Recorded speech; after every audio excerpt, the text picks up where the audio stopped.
कि जो 1946 में जो कांग्रेस अध्यक्ष का चुनाव हुआ था, सरदार पटेल को पूरा समर्थन हासिल था कांग्रेस पार्टी का। नेहरू को एक भी वोट नहीं था, तब भी गांधी जी ने नेहरू को कांग्रेस का अध्यक्ष चुन लिया था और नेहरू उसी की वजह से देश के प्रधानमंत्री बन गए, जिसको एक्सीडेंटल प्राइम मिनिस्टर हम कहते हैं। तो नेहरू जी अपने भाषण में कहते हैं कि अगर विदेशी सेना आती है, जापान की सेना, और उसके साथ भारत की सेना के भी कुछ लोग जुड़े होते हैं, इशारा सुभाष चंद्र बोस की तरफ था, तो मैं जनता से आह्वान करता हूं कि इस वक्त अंग्रेज सेना के साथ मिलकर हमें उनका साथ देना चाहिए। ये लिखित में नेहरू को अपनी विदेश नीति पे अतिशय घमंड था। मैंने ऐसे हजारों बहसों में उनके वाक्य पढ़े हैं, जब चाहे वो चीन के मसले पर हो या किसी अन्य मसले पर हो, सिंधु जल बंटवारे को लेकर उनके मसले पर हो, जो उनकी बातचीत जब पार्लियामेंट में करते हैं तो उनकी हर लाइन, तीसरी चौथी लाइन के अंदर ये एक वाक्य आता है कि आप विदेश नीति के बारे में जानते ही क्या है। पन्नीकर माओ की तुलना गांधी से करते हैं एक पत्र में। नेहरू को जो पत्र लिख रहा है भारत का राजदूत, उसमें वो क्रूर तानाशाह, वो खूनी तानाशाह, जो 8 करोड़ अपने ही लोगों की लाशों पे खड़ा हुआ है, वो दैत्य, वो राक्षस, वो हैवान माओ, उसके लिए उसकी तुलना महात्मा गांधी से करता है हमारा राजदूत नेहरू को पत्र लिख। तो कैनेडी ने ऑफर रखा कि वो चाहते थे कि भारत जो है वो पहला एशियाई देश बने जो परमाणु शक्ति संपन्न हो, तो इससे शक्ति संतुलन स्थापित होगा एशिया में, खासकर चीन के बढ़ते कदमों को रोकने के लिए। कोई भारत चीन के संबंध तब तक तो बिगड़ चुके थे, 50 के 55 के दशक के बाद बिगड़ना शुरू बहुत तेजी से हो गए थे। तो भारत के पास अगर परमाणु बम होगा तो चीन दबकर रहेगा। तो कैनेडी के इस प्रस्ताव को भी हमने स्वीकार नहीं किया। कैनेडी चाहते थे कि एक परमाणु भारत बम टेक्नोलॉजी दे दी जाए, बम को मिलकर हम निर्मित करें और राजस्थान में उसका एक परीक्षण कर लें, तो जिससे चीन डर जाएगा। अगर वो हमने कर लिया होता तो यकीन मानिए वैभव, किसी परमाणु शक्ति संपन्न राष्ट्र पर कोई भी देश हमला करने की हिम्मत नहीं कर सकता। जय हिंद दोस्तों, आप देख रहे हैं डिफेंस ऑफेंस। अगर वीडियो पसंद आए तो वीडियो को लाइक कीजिए, चैनल को सब्सक्राइब कीजिए और बेल आइकन दबाना बिल्कुल मत भूलिएगा। और अगर हमें सपोर्ट करना चाहते हैं तो स्क्रीन पे दिए हुए QR कोड को स्कैन करें, या हमारी माताएं बहने भाई जो NRIs हैं, जो विदेशों से देख रहे हैं, वो हमें पेपल के थ्रू भी सपोर्ट कर सकते हैं। आप हमें सपोर्ट जरूर कीजिए। ये चैनल आप ही सपोर्ट चलता है और आप ही सपोर्ट चल सकता है। बहुत बहुत धन्यवाद। जय हिंद दोस्तों, सभी का स्वागत है आज के कार्यक्रम में। आज हमारे साथ हैं प्रखर श्रीवास्तव, वरिष्ठ पत्रकार हैं और दूरदर्शन पे आप इनका प्रोग्राम भी देखते हैं। मेरे ख्याल से भैया कितने दशक हो गए अब पत्रकारिता करते हुए?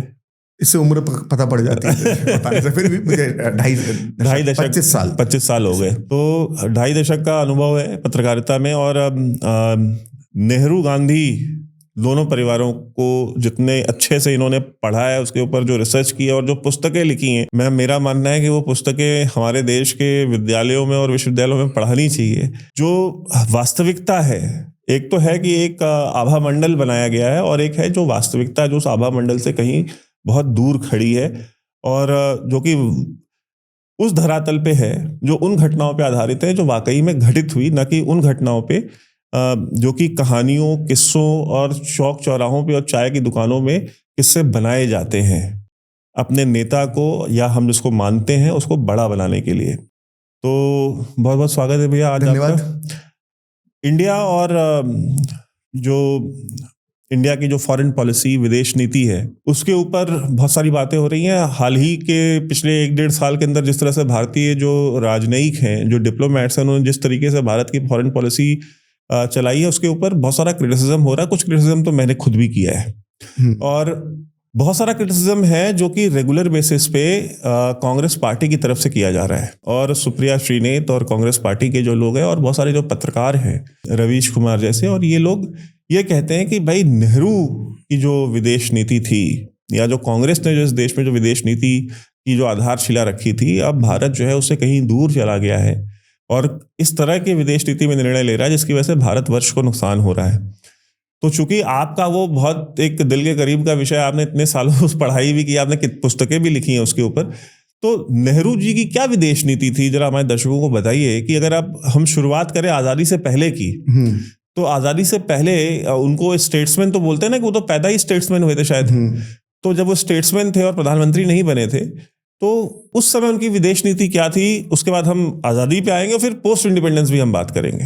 देखिए, नेहरू जी की विदेश नीति क्या थी बताने के पहले ये बात इसलिए बताना ज़रूरी है कि विदेश नीति नेहरू की जो थी, वो जैसी थी, अच्छी थी, बुरी थी, वो आगे हमारी बातचीत में सामने आ जाएगी। लेकिन उनकी विदेश नीति की वजह से ही वो इस देश के प्रधानमंत्री चुने गए। जब हम सब जानते हैं कि जब सरदार पटेल को, अब तो सभी को मालूम पड़ गया है कि जो 1946 में जो कांग्रेस अध्यक्ष का चुनाव हुआ था, सरदार पटेल को पूरा समर्थन हासिल था कांग्रेस पार्टी का। नेहरू को एक भी वोट नहीं था, तब भी गांधी जी ने नेहरू को कांग्रेस का अध्यक्ष चुन लिया था और नेहरू उसी की वजह से देश के प्रधानमंत्री बन गए, जिसको एक्सीडेंटल प्राइम मिनिस्टर हम कहते हैं। तो जब गांधी जी से पूछा गया, एक दुर्गादास एक बहुत बड़े पत्रकार थे और मैं मानता हूं कि आज़ाद भारत ही नहीं, मतलब आज़ादी के पहले भी और आज़ादी के बाद भी भारत के आधुनिक भारत के इतिहास में उनसे बड़ा पत्रकार कोई नहीं हुआ है, वो दुर्गादास थे और वो तीखे सवालों के लिए जाने जाते थे। तो दुर्गादास ने जब ये सवाल पूछा गांधी जी से कि आपने सरदार पटेल की बजाय नेहरू को क्यों चुना, तो जो उसके पक्ष में जो गांधी जी ने तर्क दिए थे अपने फैसले के पक्ष पे, उसमें उन्होंने एक कहा था कि मेरी पार्टी में इकलौता अंग्रेज जवाहर है, और दूसरा जो उन्होंने महत्वपूर्ण तर्क नेहरू के पक्ष में गांधी जी ने दिया था वो ये दिया था कि नेहरू विदेश नीति के जानकार हैं, वो दुनिया को समझते हैं, इसलिए हमें नेहरू जी की विदेश नीति पर चर्चा करना इसलिए आवश्यक हो जाता है कि जिस व्यक्ति की विदेश नीति की योग्यता की वजह से उसे भारत का पहला प्रधानमंत्री बनाया गया, तो निश्चित तौर पर हमें यह अधिकार है कि हम उनकी विदेश नीति पर चर्चा करें। तो सवाल उठता है कि आज़ादी के पहले गांधी जी ये कहते हैं कि नेहरू को विदेश नीति की बहुत समझ है, तो वो क्यों कहते हैं? आज़ादी के पहले ऐसा क्या हुआ? तो हमें समझने के लिए जो ज़रूरत पड़ती है वो ये कि नेहरू का जो परिवेश है वो हम सबको मालूम है कि बचपन में वो किस माहौल में पैदा हुआ है। वो उनकी एक अंग्रेजी शिक्षा उन्होंने प्राप्त की, स्कूल के जीवन में ही वो ब्रिटेन पढ़ने चले गए थे, लेकिन जो उनकी प्रथम ब्रिटेन के अलावा जो अन्य पहली विदेश यात्रा का जो उल्लेख आता है वो 1920 के दशक के आखिर में उनकी विदेश यात्रा का जिक्र आता है, और वो विदेश यात्रा उन्होंने की थी सोवियत संघ की। तो सोवियत संघ उस वक्त का क्या था? सोवियत संघ तब तक जारशाही खत्म हो चुकी थी 1919 में, लेनिन सत्ता में आ गया था, लेनिन की भी मृत्यु हो गई थी, और स्टालिन जो था वो उस वक्त सोवियत संघ का तानाशाह होता था। और उसी दौर में सोवियत संघ के जो कम्युनिस्ट थे उन्होंने अपनी विचारधारा को पूरी दुनिया में फैलाने के लिए कमिटन्स तैयार किए थे कि कौन से अलग अलग देशों के नेता हैं, युवा नेता हैं जिनका भविष्य उज्ज्वल है, उनको हम अपनी विचारधारा से प्रभावित कर सकते हैं। तो ऐसे लोगों को हमें सोवियत संघ बुलाना चाहिए, उनके सामने प्रोपेगेंडा यहाँ पे घुमा के दिखाना चाहिए जो हम दिखाना चाहते हैं, हमारी पंचवर्षीय योजनाएं आदि इत्यादि। तो ऐसे नेताओं का पूरी दुनिया भर से चुनाव का दौर वो शुरू हो चुका था। तो भारत से इसी तरह से उस समय का जो सोवियत लॉबी जो काम कर रही थी भारत में कम्युनिस्टों की, उन्होंने जवाहरलाल नेहरू का नाम सजेस्ट किया है, जैसे भी वो नाम गया, और सोवियत संघ की सरकार के द्वारा स्पॉन्सर्ड यात्रा जवाहरलाल नेहरू सोवियत संघ की 20 के दशक में आखिर में करते हैं। और उसके बाद, मतलब ये मैं आपको इसलिए बता रहा हूँ कि हमें स्पष्ट होगा कि जो नेहरू जी की जो नीति थी वो किस दिशा में जाती थी और उसके बीज कहाँ से उनके अंदर वो पढ़ना शुरू हो गए थे। तो 1927 में वो एक पुस्तक भी लिखते हैं अपनी इस यात्रा पे, छोटी सी पुस्तक है, उस पुस्तक में लिखते हैं, उस पुस्तक में वो लिखते हैं कि जो सोवियत संघ है वो उसके जेल भी भारत से अच्छे हैं। मतलब भारत में जो आम जनता को जो सुविधा हासिल है, जो बाहर घूम रही है, उससे अच्छा जीवन तो सोवियत संघ की जेलों में है। और ये उस सोवियत संघ की बात कर रहे हैं, ये उस स्टालिन की बात कर रहे हैं जिसने अपने ही देशवासी, और लाखों में नहीं करोड़ों में, ये सारी दुनिया को मालूम पड़ चुका है, करोड़ों अपने देशवासियों को उसने साइबेरिया में भेजकर ठंडी मौत दे दिया स्टालिन ने। स्टालिन के जब जीवन का आज हम अध्ययन करते हैं तो स्टालिन शायद 6 या 7 करोड़ लाशों के ढेर पे खड़ा हुआ है। तो उस जालिम शासन से इतना प्रभावित हो जाते हैं नेहरू कि वो कहते हैं कि भारत का आम जीवन का जो आम लोगों का जो जीवन है उससे बेहतर जीवन जो है वो सोवियत संघ की जेलों में है। तो वहां से जो है उनके हम इन विचारों को समझना शुरू करते हैं। जब 1940 का दशक आता है और भारत की आज़ादी करीब नजर आने लगती है, तब भी नेहरू जी विदेशों के अंदर कई संपर्क सूत्र बना लेते हैं। और ये यहाँ पे मैं एक चांग काई शेक का उल्लेख करना चाहूँगा, क्योंकि लोग संभवतः उनके बारे में कम जानते हैं, और बड़ा दुर्भाग्य की बात है कि हम चांग काई शेक जैसे बड़े नेता के बारे में इस देश में नहीं पढ़ाया जाता है, उस पर चर्चा नहीं की जाती, जबकि की जाना चाहिए। चांग काई शेक जो चीन था उसके शासक हुआ करते थे, और वो इसलिए मैं उनका उल्लेख करता हूँ, हर भारतीय को इसलिए जानना चाहिए कि जब भारत की आज़ादी की बात चल रही थी और सेकेंड वर्ल्ड वॉर जब शुरू हो चुका था, तो अटलांटिक चार्टर आया था, अटलांटिक चार्टर, जिसमें ये वादा किया गया था कि अभी हमारी लड़ाई जो है वो फांसीवाद के खिलाफ है, मित्र देशों ने किया था, जब वर्ल्ड वॉर खत्म हो जाएगा तो हम इसको जो कॉलोनी है, जो कब्जे बड़े देशों ने छोटे देशों पे कर रखे हैं, विकसित देशों ने विकासशील देशों पे या अविकसित देशों पे कब्जे कर रखे हैं, उनको हम छोड़ेंगे, उनको हम आज़ादी देंगे, उनको उनके जीने के अधिकार देंगे। ये रूजवेल्ट ने एक तैयार किया था, इसको अटलांटिक चार्टर के नाम पे कहा जाता है। लेकिन इस अटलांटिक चार्टर में चर्चिल की जिद पे भारत को नहीं रखा गया था। और ये कांग्रेस के अंदर बहस का विषय था कि भाई हम आपका युद्ध में साथ दे देंगे। हम युद्ध में साथ देने को, ऐसा नहीं गांधी जी मना कर रहे थे, गांधी जी परोक्ष रूप से अपरोक्ष रूप से साथ ही दे रहे थे अंग्रेज सरकार का द्वितीय विश्व युद्ध में।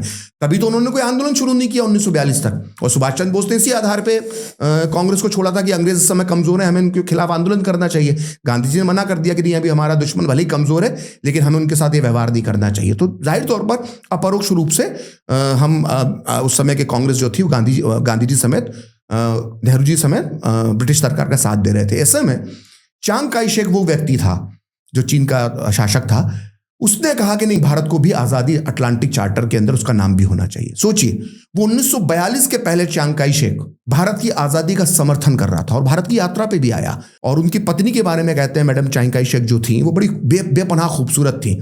और नेहरू जी के बारे में कहते हैं कि उनकी तरफ वो आकर्षित हो गए थे। अगर सबको याद हो और आप चाहें तो तस्वीर भी लगा सकते हैं, तस्वीर है इसमें नेहरू जी शीर्षासन कर रहे हैं। वो तस्वीर, वो बेसिक शीर्षासन जो है वो मैडम चांग काई शेक को नेहरू दिखा रहे थे। तो जो हम लेडी माउंटबेटन इन सब की बात करते हैं, उसके पहले एक विदेशी महिला से प्रभावित होने का जो नेहरू जो आकर्षित हो गए थे वो मैडम चांग काई शेक थी। उनको मनोरंजन करने के लिए उनका वो शीर्षासन भी करते थे, उल्टे हो जाते थे और तस्वीरें भी खींचती थी उसकी। तो एक मित्रता नेहरू की चांग काई शेक के साथ हो गई। लेकिन चीन की अंदरूनी राजनीति में उस वक्त सिविल वॉर चल रहा था। माओ, जो कम्युनिस्ट माओ था, वो उसकी सेना चांग काई शेक की सेना से लड़ रही थी। 1948 तक आते आते कम्युनिस्टों का कब्जा हो गया चीन पे। तो हमने पहला अपराध किसके साथ किया? हमने पहला अपराध किया कि दुनिया ने उस नई सरकार को, माओ की सरकार को मान्यता नहीं दी और नेहरू की सरकार ने झटपट उसको मान्यता दे दी। और किसके बिहाफ में दी? जिस चांग काई शेक, जिसको वहां से भागकर ताइवान जाना पड़ा, जो ताइवान और चीन का विवाद है वो तभी से पैदा होता है। उस चांग काई शेक को जब दुनिया में कोई बड़ा देश आपकी आजादी का समर्थन नहीं कर रहा था, मित्र देशों में, खासकर मित्र राष्ट्रों की जब मैं बात करता हूं, उसमें एक इतने बड़े देश का शासक आपकी आजादी की बात कर रहा था, आपको अटलांटिक चार्टर में लेने की बात कर रहा था। सबसे पहला धोखा हमारी विदेश नीति में हम किसी को देते हैं तो हम उसी व्यक्ति को दे देते हैं। हम माओ की सरकार को, कम्युनिस्ट सरकार को मान्यता दे देते हैं। और मान्यता देने की इतनी जल्दी थी कि दुनिया के कई देशों ने नहीं दिया था। तो ये जो आज़ादी के पहले की जो मैंने घटना बताई है, ये समझने की ज़रूरत है कि किस तरह से भारत की विदेश नीति तैयार हुई होगी। और ये हमारी जो पूरी विदेश नीति थी वो कहीं ना कहीं वो वामपंथी विचारों से प्रेरित विदेश नीति थी। और उसके बीज जो मैं मानता हूँ कि वो 1927 के आसपास जब रशिया यात्रा होती है नेहरू की 20 के दशक में आखिरी में, वहां से पढ़ना शुरू हो गए थे। और नेहरू ही एक तरह से भारत की विदेश नीति, आज़ादी के बाद तो खैर विदेश मंत्री बने और प्रधानमंत्री बने ही, आज़ादी के पहले भी जो कांग्रेस का विदेश नीति को लेकर क्या रुख होगा उसको भी नेहरू जी डिसाइड करते थे। बड़ा ही अच्छा एक उदाहरण है इस भ्रम को तोड़ने वाले कि विदेश नीति, विदेशों से जो भारत का आज़ादी का जो संघर्ष है उसके जो नेता विदेशों से कैसे संपर्क स्थापित कर सकते हैं अपने पक्ष में। इसका बहुत अच्छा उदाहरण सुभाष चंद्र बोस ने दे दिया था जब वो भागकर जर्मनी पहुंच गए, हिटलर से मुलाकात करने में कामयाब हो गए। और जब वो जर्मनी से जापान की तरफ जाना का मन बना चुके थे कि अब जापान की मदद से वो, क्योंकि एशिया के अंदर जो युद्ध था वो जापान लड़ रहा था मित्र राष्ट्रों के खिलाफ, अंग्रेजों के खिलाफ, अमेरिका के खिलाफ, तो उसकी मदद से हम भारत तक आ सकते हैं। तो जब ये खबरें आना शुरू हो गई थी कि नेताजी जो है वो जापान जाएंगे और वहां पर कुछ ऐसी एक सेना बनाकर वो कुछ ऐसा कुछ कर सकते हैं, तो इस खबर भर से नेहरू बौखला गए थे। उसकी बौखलाने की दो वजह हैं और ये बौखलाहट शब्द मैं इस्तेमाल कर रहा हूँ, उसका मैं दूंगा कि ये मेरा शब्द नहीं है, किसने दिया है ये शब्द भी बताऊंगा आपको। नेहरू उसी से घबरा गए थे। उनको एक कॉम्प्लेक्स था नेताजी के प्रति नेहरू को कि ये मुझसे कई विषयों में था, चाहे वो एक चार्मिंग लीडर के तौर पर भी नेहरू का अपना कंपटीशन नेताजी से नजर आता था, भाषण की शैली को लेकर भी नजर आता था, युवाओं में लोकप्रियता को लेकर भी नेहरू के अंदर कॉम्प्लेक्स था नेताजी को लेकर। तो नेताजी जब एक सफलता की ओर बढ़ रहे थे और उनकी लोकप्रियता बहुत तेजी से भारत में बढ़ने लगी क्योंकि कांग्रेस कोई आंदोलन नहीं कर रही थी और नेताजी ने जर्मनी और जापान से हाथ जब मिला लिया तो लोगों को लगा ये तो गजब हो गया। और रेडियो संदेश और बर्लिन रेडियो से उनकी खबरें आ रही हैं, तो एक पूरे भारत में हुआ कि यार असली काम तो नेताजी कर रहे हैं। तो नेहरू इससे इतने बौखला गए कि असम यात्रा की उन्होंने उस दौर में, और असम में उनके दो उदाहरण मिलते हैं, वो selected works of Jawaharlal Nehru में छपे हुए हैं। पहला, उन्होंने एक प्रेस कॉन्फ्रेंस में कहा कि अगर कोई भी सेना, जापान की सेना से उनका मतलब था, कोई भी सेना आती है और उसमें अगर भारतीय सेना के लोग भी शामिल होते हैं, यानी सुभाष चंद्र बोस की सेना के लोग भी शामिल होते हैं, तो मैं स्वयं उनसे डंडा लेकर युद्ध लड़ लूंगा। और ऐसी ही भाषा उन्होंने एक आम सभा में कही उसी दिन गुवाहाटी के अंदर कि अगर कोई ऐसी सेना आती है तो अंग्रेजों की सेना का आप साथ दो।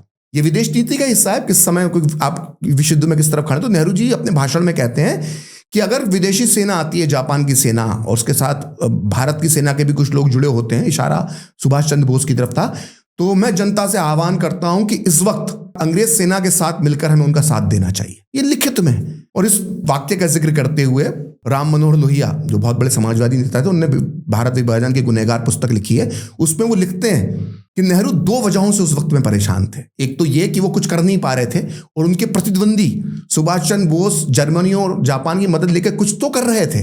दूसरा, वो इस बात से डरे हुए थे नेहरू जी कि सुभाष चंद्र बोस के हाथों उनका दमन हो जाएगा, राजनीतिक दमन हो जाएगा, मतलब सुभाष चंद्र बोस उनको पछाड़ देंगे। तो ये बात राम मनोहर लोहिया ने लिखी, और उसमें लिखते हैं कि इसीलिए असम में जो नेहरू भाषण दे रहे थे, वो ईर्ष्या की भावना से ग्रस्त होकर वो इस तरह के भाषण दे रहे थे। और एक बहुत महत्वपूर्ण बात लिखते हैं, जो नेहरू का बड़े से बड़ा विरोधी, मुझ जैसा व्यक्ति भी उनके लिए नहीं कहता, वो बात राम मनोहर लोहिया ने कही। और इसी वजह से जवाहरलाल नेहरू, कोट अनकोट राम मनोहर लोहिया, इसी वजह से जवाहरलाल नेहरू विक्षिप्तों की तरह व्यवहार कर रहे थे। विक्षिप्त यानी कि पागल। तो राम मनोहर लोहिया अपनी पुस्तक में लिखते हैं कि नेहरू विक्षिप्तों की तरह व्यवहार कर रहे थे, यानी पागलों की तरह व्यवहार कर रहे थे। तो नेहरू की ये विदेश नीति की झलकें हैं कि जो उन्होंने आज़ादी के पहले अपनी जो विदेश नीति, उन्होंने जिस तरह से वो कांग्रेस की तैयार करते थे, कांग्रेस का रिलेशनशिप विदेशों से क्या होगी, वो इस तरह की थी।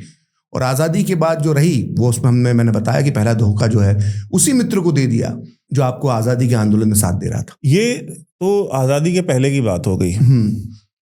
उसके बाद हम देखते हैं जब इंडिपेंडेंट हुआ इंडिया, तो फिर भारत की जो विदेश नीति थी वो भारत के हाथ में आई 1947 के बाद, कि भाई अब हमको अपनी विदेश नीति क्या रखनी है। तो एक वामपंथी बीज जो उनके दिमाग में पड़ा हुआ था, और विदेश नीति में जो आपके साथ खड़े होने वाले लोग हैं उनके साथ धोखाधड़ी करना, उनको बैकस्टैबिंग करना, ये हमको समझ में आ गया कि ये चीज़ तो उनके, मतलब वो उन्होंने इंडिपेंडेंस से पहले ही एस्टैब्लिश कर दी थी, स्थापित कर दी थी कि नेहरू खुद इसी तरह के व्यक्ति हैं। और लेकिन नेहरू को क्या पूरी कांग्रेस पार्टी में ऐसा एक भी व्यक्ति नहीं मिला जो कि उनकी मर्जी से चलाता, लेकिन विदेश मंत्री तो बनता। देखिए, नेहरू जी को अपनी विदेश नीति को की जो उनकी समझ थी, जैसी भी थी, उसका नतीजा तो हम देख ही चुके हैं।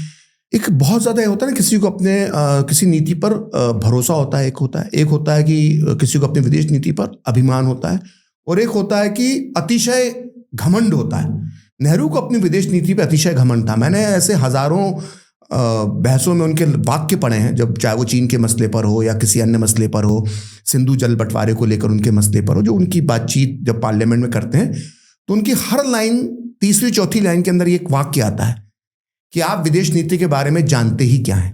और ना केवल ये वो वाक्य अपने जो भी उस समय के थोड़े बहुत विपक्ष के नेता होते थे उनके लिए कहते थे, बल्कि कांग्रेस पार्टी की तरफ से भी जो उस समय सवाल उठाए जाते थे, जैसे महावीर जी जो थे, हमारे मेरठ से ही सांसद थे, और चीन नीति पर अक्सर वो अपनी पार्टी लाइन से उठकर नेहरू जी की आलोचना करते थे, तो उनको भी जवाब देते वक्त नेहरू हमेशा, जो इनकी एक लाइन होती थी कि आप विदेश नीति के बारे में जानते ही क्या है, या कभी चीन पर सवाल पूछा तो आप चीन के बारे में जानते ही क्या है, या आपने कभी किसी और पे सवाल, आप उस बारे में जानते ही क्या है। ये इस तरह की भाषा, वो भले उनको फ्रीडम ऑफ स्पीच का लंबरदार बताया जाता है, धर्मनिरपेक्षता और लोकतंत्र का मसीहा बताया जाता है, बट वो एक तरह की तानाशाही प्रवृत्ति थी अपनी नीतियों को लेकर।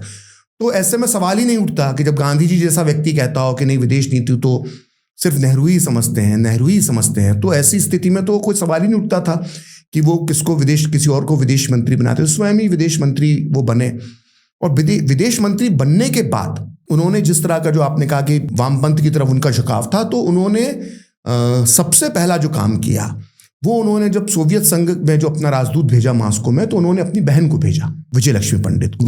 और यहाँ मैं विजय लक्ष्मी पंडित के बारे में उल्लेख कर दूं कि वो कभी स्कूल भी नहीं गई थी, उन्होंने स्कूल के अंदर एडमिशन भी नहीं लिया था। हालांकि कोई नेहरू का पक्ष रखने वाला व्यक्ति कह सकता है कि भाई उस जमाने में घर के अंदर शिक्षा दी जाती थी, बिल्कुल दी जाती थी। घर में अगर शिक्षा दी जा रही है तो कोई बुराई नहीं, आप घर में शिक्षा लेते हैं और आप उसके बाद कॉलेज तो जाते हैं। तो भाई मोतीलाल नेहरू की बिटिया अगर उसने घर में शिक्षा ग्रहण करी थी तो कम से कम कॉलेज तो जाना चाहिए था, कॉलेज के बाद यूनिवर्सिटी जाना चाहिए था। तो सोचिए, वो कभी ना स्कूल गई ना कभी वो कॉलेज गई, और यूनिवर्सिटी तो छोड़ दीजिए। तो उनको भारत का पहला राजदूत बना के उन्होंने, नेहरू जी ने मॉस्को भेज दिया।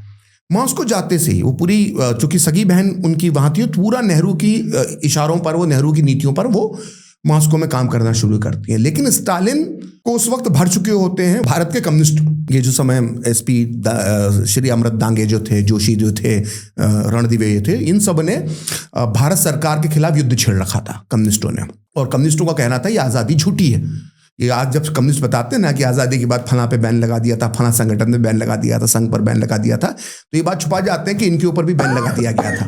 और ना केवल इनके ऊपर बैन लगा दिया गया था, इनके बड़े बड़े नेताओं के सूट एंड साइड के ऑर्डर सरदार पटेल ने निकाल रखे थे कि इनको देखते ही गोली मार देना चाहिए, क्योंकि भारत सरकार के खिलाफ तेलंगाना से, उस समय जो आंध्र था और हैदराबाद स्टेट थी, वहां से भारत सरकार के खिलाफ युद्ध छेड़ रहे थे। तो इन लोगों ने स्टालिन के मन में बैठा दिया था ये भ्रम कि भारत के अंदर जो व्यक्ति प्रधानमंत्री बना है बुर्जुआवादी है, भारत की जो सरकार है बुर्जुआ सरकार है, और हमें इसमें अपनी क्रांति को भेजना चाहिए, भारत को एक कम्युनिस्ट क्रांति की जरूरत है। तो स्टालिन व्यूअर थोड़ा ये बुर्जुआवादी भी बताइए क्या है ये? बुर्जुआवादी मतलब जो पूरी तरह से पूंजीवादी सरकार नहीं होती, लेकिन एक झूठी दिखाने के लिए कि समाज से जुड़ी हुई सरकार है, लेकिन वो वैसी है नहीं। तो बुर्जुआ सरकार जो एक जारशाही जाने और कम्युनिज्म पूरी तरह आने के बीच की जो सरकार थी रशिया की, बुर्जुआ सरकार उसको कहा जाता है। छद्म समाजवादी, छद्म समाजवादी, उसको वो पूरी तरह से कम्युनिस्ट या वो लोक हित में काम करने वाली सरकार नहीं मानते, जैसे स्यूडो सोशलिस्ट।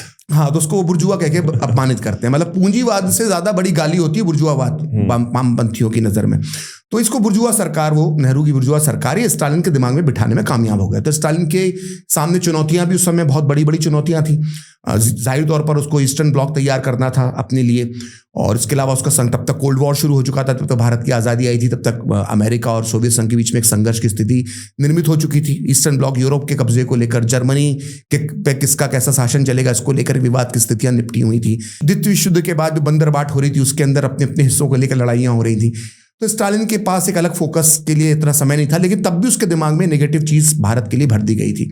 यकीन मानेंगे कि जिस नेहरू को अपना बहुत विदेश नीति का हम बहुत बड़ा मसीहा मानते हैं इस देश में कई लोग, उनकी बहन अपने पूरे कार्यकाल के दौरान स्टालिन से मिलने में कामयाब तक नहीं हो पाई थी। और इसी बीच में उन्होंने गलती कर दी। उन्होंने गलती कर दी कि मॉस्को में जब उनका घर था तो थोड़ा खर्चीली थी वो बहुत ज़्यादा। उनके कई, अभी भी आप आर्काइव्स में ढूंढेंगे तो कई ऐसे केसेस मिलते हैं जहाँ पे वो फंड का दुरुपयोग के मामले उनके ऊपर आते हैं विदेशी दूतावासों में रहते हुए। ये बहुत जिम्मेदारी से मैं कह रहा हूँ, मैं उन बातों का उल्लेख नहीं करना चाहता कि वो विषय नहीं है।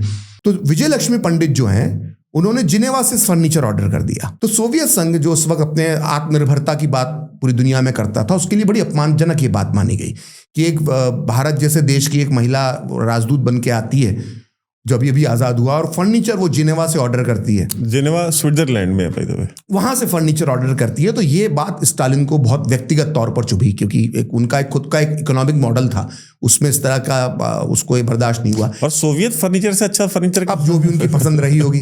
अब देखिए, अब ये विदेश नीति को कैसे घर की तरह चलाना, मैं यहाँ पे एक उल्लेख कर देना चाहता हूँ। मेरा किसी का चरित्र हनन करने का मेरा यहाँ पर मकसद नहीं है, लेकिन फिर अपनी बहन को उन्होंने राजदूत बना के क्यों भेजा? मतलब उनकी विदेश नीतियों में भी व्यक्तिगत चीज थी। एक तो बहन को भेजा जिसको बिल्कुल भी समझ नहीं थी, लेकिन उसको आपने भेज दिया भारत का राजदूत। इतने महत्वपूर्ण देश में, दुनिया में दो ही महत्वपूर्ण देश थे ना, अमेरिका और सोवियत संघ। ब्रिटेन तो तब तक कमजोर हो चुका था। इतने बड़े मुल्क में आपने अपनी बहन को बना के भेज दिया जो स्कूल कॉलेज तक नहीं गई थी। और क्यों भेजा? उसकी भी एक और व्यक्तिगत वजह थी, क्योंकि ऐसा कहा जाता है, मतलब मैं यहाँ पे किसी का लांछन नहीं लगाना चाहता, व्यक्तिगत बातें नहीं करना चाहता, लेकिन देश की विदेश नीति से जुड़ी है, इसलिए मुझे मजबूरी में वो बातें बतानी पड़ेंगी। सैयद हुसैन नाम के एक व्यक्ति थे जिनके साथ विजय लक्ष्मी पंडित के बड़े व्यक्तिगत संबंध थे, और दोनों आप शादी भी करना चाहते थे, और गांधी जी और मोतीलाल नेहरू, जवाहरलाल नेहरू ने मिलकर ये शादी नहीं होने दी गई थी। अब वो पब्लिक डोमेन में बातें हैं। वो आनंद भवन में ही रहते थे। नेहरू परिवार का जो अखबार था उसके संपादक थे, बड़े स्मार्ट चार्मिंग व्यक्ति थे, और वो भी अच्छे विदेश नीति में अपना दखल रखते थे। तो नेहरू ने उनकी बहन की दूरी और बढ़ जाए, तब तक विजय लक्ष्मी पंडित की शादी दूसरी जगह पे हो चुकी थी, लेकिन फिर से नज़दीकियां की जब खबरें, उनको ऐसा नेहरू को शक हुआ, तो उन्होंने अपनी बहन को जो है वो दिल्ली से दूर भेजने के लिए सोवियत संघ मॉस्को के अंदर, ऐसा लोग कहते हैं, भारत का राजदूत बनाकर भेज दिया। और लोग क्या कहते हैं, बीबीसी भी कहता है। हाँ, और सैयद हुसैन को जो है वो मिस्र का राजदूत बना दिया गया, मतलब काहिरा और मॉस्को दूरी कर दी गई। तो भारत की विदेश नीति ऐसे तय हो रही थी। और सिर्फ विजय लक्ष्मी पंडित ही नहीं, और भी कई नेहरू परिवार के सदस्य थे, बी के नेहरू जैसे, जो अन्य अन्य देशों के अंदर तैनाती थी। सोवियत संघ से जहां तक की बात है तो वो वहां पे कैपेबल नहीं थी, तो वो सोवियत संघ के साथ संबंध स्थापित नहीं कर पाई। तो लेकिन इसी बीच में एक परिवर्तन, नेहरू से एक अच्छा परिवर्तन हो गया। वही हो गया जब उनकी बहन कामयाब नहीं हुई तो उन्होंने उनको मॉस्को से बुला दिया और चाइना में एक दल बनाकर भेज दिया। वो किस्सा मैं आपको बाद में बताऊंगा। तो जब राधा कृष्णन, जो भारत के दूसरे राष्ट्रपति बने, जब वो सोवियत संघ के अंदर भारत के राजदूत बन के गए, वो बहुत बड़े फिलोसोफर थे और उनने एक अच्छा काम किया जो नेहरू के हित में रहा, नेहरू की विदेश नीति के हित में रहा। उन्होंने जाके स्टालिन से वो मिलने में कामयाब हो गए और चूंकि उनका व्यक्तित्व बड़ा एक फिलोसोफर थे तो स्टालिन को उन्होंने थोड़ा सा प्रभावित कर लिया। और स्टालिन को प्रभावित करने के बाद वो स्टालिन के मन में बात बिठाने में कामयाब हो गए कि आप अभी तक जिस नेहरू को बुर्जुआवादी समझते हो, भारत की आज़ादी को झूठी आज़ादी समझते हो, आप समझते हो कि नेहरू जो है ब्रिटिश एजेंट है। नहीं, नेहरू तन मन धन से वामपंथी है, आप ही की विचारधारा का व्यक्ति है। ये वो स्टालिन को समझाने में कामयाब हो गए। तब स्टालिन ने क्या किया कि उसके जो चेले चपाटे थे, मतलब स्टालिन के डायरेक्ट चेले चपाटे भी नहीं थे, जोशी, रणदिवे और श्रीपद अमृत डांगे जो भारतीय कम्युनिस्ट थे, इनको उसने अपने चैनल के थ्रू जो संदेश पहुंचाया कि इनसे वो बोल दो कि नेहरू के खिलाफ, वो भारत सरकार के खिलाफ जो युद्ध छेड़ रखा है वो बंद कर दे, सरेंडर कर दे, मुख्य धारा में आ जाए, ये अपना ही आदमी जो है वो दिल्ली की सल्तनत पर बैठा हुआ है। तो इस प्रकार से हमारे सोवियत संघ से रिश्ते ठीक हो गए। चाइना में जब हमने माओ की सरकार बन गई तो हमने पन्नीकर को, केम पन्नीकर बड़े इतिहासकार थे, उनको हमने भारत का राजदूत बना के भेज दिया। उनका विदेश नीति में अनुभव के नाम पर क्या था, वो अलवर नाम का एक स्टेट था, उसके पहले एक दीवान रह चुके थे और क्या मालूम क्या अनुभव था, उनको पन्नीकर को भेज दिया गया। पन्नीकर पे नेहरू का अथाह भरोसा था, केम पन्नीकर पे, इतना ज्यादा कि वो पन्नीकर उनकी बीजिंग के अंदर आंख कान नाक थे। अब पन्नीकर जब चीन के अंदर भारत के राजदूत हैं, तब फिर विजय लक्ष्मी पंडित एक और दल लेकर, भारत चीन मैत्री को बढ़ावा देने के लिए लंबा चौड़ा दल लेकर चीन जाती हैं। अब देखिए, वहां से वो अपने भाई को पत्र लिखती हैं माओ से मुलाकात करने के बाद, चाउ एन लाइ से मुलाकात करने के बाद। वो कहती हैं कि माओ के अंदर जो वात्सल्य देखा, जो ममता का भाव देखा, उसको देखकर मैं प्रभावित हो गई। भाई वो माओ जिसका मरने के बाद जब वो मर गया और निकाला गया कि भाई ने कितने लोगों के कत्ल किए, तो 8 करोड़ निकला। स्टालिन 6 करोड़ लाशों पे खड़ा हुआ है, जैसा मैंने बताया पहले, माओ 8 करोड़ लाशों पे खड़ा हुआ है, अपने ही लोगों की लाशों पर। ये 6-6, 8-8 करोड़ लोगों की हत्याएं करने वाले, इनकी आंखों में ममता दिखाई दे रही थी और ये अपने भाई को पत्र लिखते हैं। तो भाई की नजर भी वही बन जाती है कि माओ किस तरह, आप जब उस समय जो साधन है उसमें आपकी बहन मिलके आई माओ के साथ और उसने जाम टकराया वहां पर, और उसके बाद वो लिखती है कि इसमें आंखों में ममता टपकती है माओ की, तो भाई तो माने गई। अब पन्नीकर क्या लिखते हैं, पन्नीकर माओ की तुलना गांधी से करते हैं एक पत्र में। नेहरू को जो पत्र लिख रहा है भारत का राजदूत, उसमें वो क्रूर तानाशाह, वो खूनी तानाशाह जो 8 करोड़ अपने ही लोगों की लाशों पे खड़ा हुआ है, वो दैत्य, वो राक्षस, वो हैवान माओ, उसके लिए उसकी तुलना महात्मा गांधी से करता है हमारा राजदूत नेहरू को पत्र लिखकर। और ऐसा नहीं कि माओ के बारे में उस वक्त मालूम नहीं था कि उसने क्या क्या कारनामे करती है, किस तरह से उसने कुचला है अपनी विचारधारा के खिलाफ वाले लोगों को, सब पूरी दुनिया को मालूम था। ऐसे दैत्य माओ की तुलना गांधी से कर रहा है, गांधी के चेले के सामने कि वो तो बापू जैसे हैं, उनको देख कर तो उनकी हंसी जो है वो गांधी जी जैसी होती है। ये स्तर थे इनके। अब बैठे हुए हैं, चलो भाई कर दो तारीफ, नहीं समझ पाए तुम माओ को, ये विजय लक्ष्मी पंडित और पन्नीकर की जोड़ी, कोई बात नहीं, चलो ठीक है। चीन ने तिब्बत पे कब्जा कर लिया और भारत को ये सूचना मालूम कहां से मिली है, मतलब तिब्बत चीन और भारत की सीमा नहीं मिलती थी, तिब्बत बफर स्टेट था हमारे बीच में। चीन ने तिब्बत में कब्जा कर दिया, लहासा में उसकी सेना पहुंच गई है तिब्बत की राजधानी में। इसकी सूचना हमारा राजदूत नहीं देता है जो बीजिंग में बैठा हुआ है, पेकिंग में, उस समय पिकिंग कहते थे उसको, वहां बैठा राजदूत सूचना नहीं देता है। हमें विदेशी मीडिया से मालूम पड़ता है कि लहासा के अंदर चीन की सेना चली गई और तिब्बत फॉल हो गया तिब्बत का। और इसी बात से नाराज होकर जो सरदार पटेल अपने जीवन का आखिरी पत्र, महत्वपूर्ण पत्र जो नेहरू को लिखते हैं, जिसका जिक्र आपने भी कई वीडियोस में किया होगा निश्चित तौर पर, वो बड़ा ऐतिहासिक पत्र है, उसको फिर से पढ़ना चाहिए हमारे दर्शकों को। उसमें वो पन्नीकर को पानी पी पी कर गालियां बकते हैं सरदार पटेल, मतलब गालियां मतलब कोसते हैं, उसकी आलोचना करते हैं कि ये कैसा व्यक्ति है कि ये बीजिंग में बैठा हुआ है, इसको मालूम भी नहीं पड़ा कि माओ की सेना जो है वो तिब्बत में दाखिल हो रही है, जीतते जीतते जीतते वो लहासा तक पहुंच गई, इसने हमें कोई सूचना ही नहीं दी। मतलब एक तरह से सरदार पटेल ये इशारा करते हैं कि ये इसकी नियत में कहीं खोट था। एक होता है कि गलती हो जाना, भाई नहीं मिल पाई सूचना, और एक होता है कोलैबोरेशन। हाँ, मतलब कहीं ना कहीं सरदार पटेल पन्नीकर को लेकर एक तरह से उनके अंदर नाराजगी और थोड़ा शको सुबह की भाषा है कि कैसे इसको को खबर नहीं हुई कि चीन इतना बड़ा कांड करने वाला है। और फिर वो बताते हैं, जिसका हम जिक्र बार बार करते हैं, कि हम कहते हैं ना सरदार पटेल ने पहले से बता दिया था कि चीन अब पड़ोसी बन गया और भविष्य में ये हो सकता है। हम उसकी तो बात करते हैं, लेकिन सरदार पटेल जिस व्यक्ति को बार बार कोसते हैं उस पत्र में, जिसकी आलोचना करते हैं, वो केम पन्नीकर था। वो नेहरू का पपेट था। और नेहरू को कैसी सलाह देता था, थोड़ा सा विषय अंतर हो जाएगा, लेकिन नेहरू की विदेश नीति को समझने के लिए, उनकी जो विदेश नीति की समझ थी उसको समझने के लिए किस्सा भी मालूम होना चाहिए, जिसका जिक्र भी मैं बहुत अभी सोमनाथ में जब प्रधानमंत्री गए थे उस दिन मैंने किया, कि जब सोमनाथ मंदिर बना, जल्दी में उस चीज को बता देता हूं, जब सोमनाथ मंदिर बना तो के मुंशी उसके ट्रस्ट के अध्यक्ष थे और जाम साहब भी उसके ट्रस्ट के, जाम साहिब। तो उन्होंने, के मुंशी और जाम साहिब ने मिलकर सारे पत्र लिख दिए दूतावासों को कि वहां की जो पवित्र, जिस भी देश में आप हो, वहां की पवित्र मिट्टी और पवित्र नदी का जल हमको भेज दीजिए। ये सारा जल और मिट्टी लेकर हम सोमनाथ के निर्माण में इस्तेमाल करेंगे, इससे विश्व एकता का संदेश जाएगा। कितना अच्छा विचार है। सनातन धर्म तो यही सिखाता है, विश्व बंधुत्व की भावना। इसी आधार पर पत्र लिख दिया तो नेहरू बड़े नाराज हो गए। और नेहरू ने, वो आपने सब सुना होगा, बीजेपी ने भी ये बात बोली, मैंने भी अपने शो में बताया था, कि नेहरू ने कहा कि भाई आपने चिट्ठियां कैसे लिख दी भारतीय दूतावासों को ये मिट्टी और ये मांगने के लिए, इससे कितना गलत संदेश जा रहा है। असल में नेहरू ने क्यों लिखा था? सबसे पहले नेहरू से इस मामले की चुगली करने वाला कौन था? केम पन्नीकर। केम पन्नीकर ने वहां से पत्र लिखा। वो पत्र मैंने खुद अपनी आंखों से पढ़ा है। वो पन्नीकर ने पत्र लिखा नेहरू को कि एक पत्र आया भारत से सोमनाथ मंदिर ट्रस्ट का, और ये चीन की मिट्टी और चीन की नदियों का पवित्र जल मांग रहे हैं, और इससे मुझे बड़ी शर्मिंदगी हो रही है, क्योंकि माओ तो धर्म को मानता नहीं है, कम्युनिस्ट धर्म को मानते नहीं है, मार्क्स के सिद्धांत के मुताबिक तो धर्म अफीम के समान है। तो इससे बड़ा गंदा संदेश जाता है कि भारत की देखिए कैसी राजनीति, कैसा धर्मनिरपेक्ष, जैसे कि मंदिर बनाने के लिए चीन की मिट्टी और चीन की नदी का जल मांग रहे हैं। तो माओ को बुरा लगे, ये इनको बर्दाश्त नहीं था, इसलिए नेहरू फटकार लगाते हैं जाम साहिब को और के मुंशी को, और इवन राजेंद्र प्रसाद तक को पत्र लिखते हैं कि क्या ऊट पटांग चल रहा है। वो ऊट पटांग बोलते हैं। मतलब नेहरू की विदेश नीति में ये भी एंगल था कि वो सामने बैठा माओ जो है वो भारत के एक मंदिर को लेकर क्या सोच रहा होगा, इसको लेकर भी वो डिफेंसिव थे। आप कल्पना कर रहे हैं कितनी कायरता से भरी ये नीति रही होगी कि आप एक मंदिर बना रहे हो, वहां से जल मांग लिया गया, तो इसका गलत मैसेजिंग जा रही है दुनिया में, और हम सेक्युलर कंट्री हैं और हमारा मैसेजिंग नहीं जाना चाहिए, इसको लेकर भी बहुत वो पॉजिटिव रहते थे। और इसका उल्टा देखिए, मतलब मैं यहाँ पे आज भी समझने की जरूरत है, और इसको जो इस विषय के जो मूर्धन्य जानकार हैं वो इसको ज्यादा अध्ययन करें, मैं तो उतना नहीं जानता।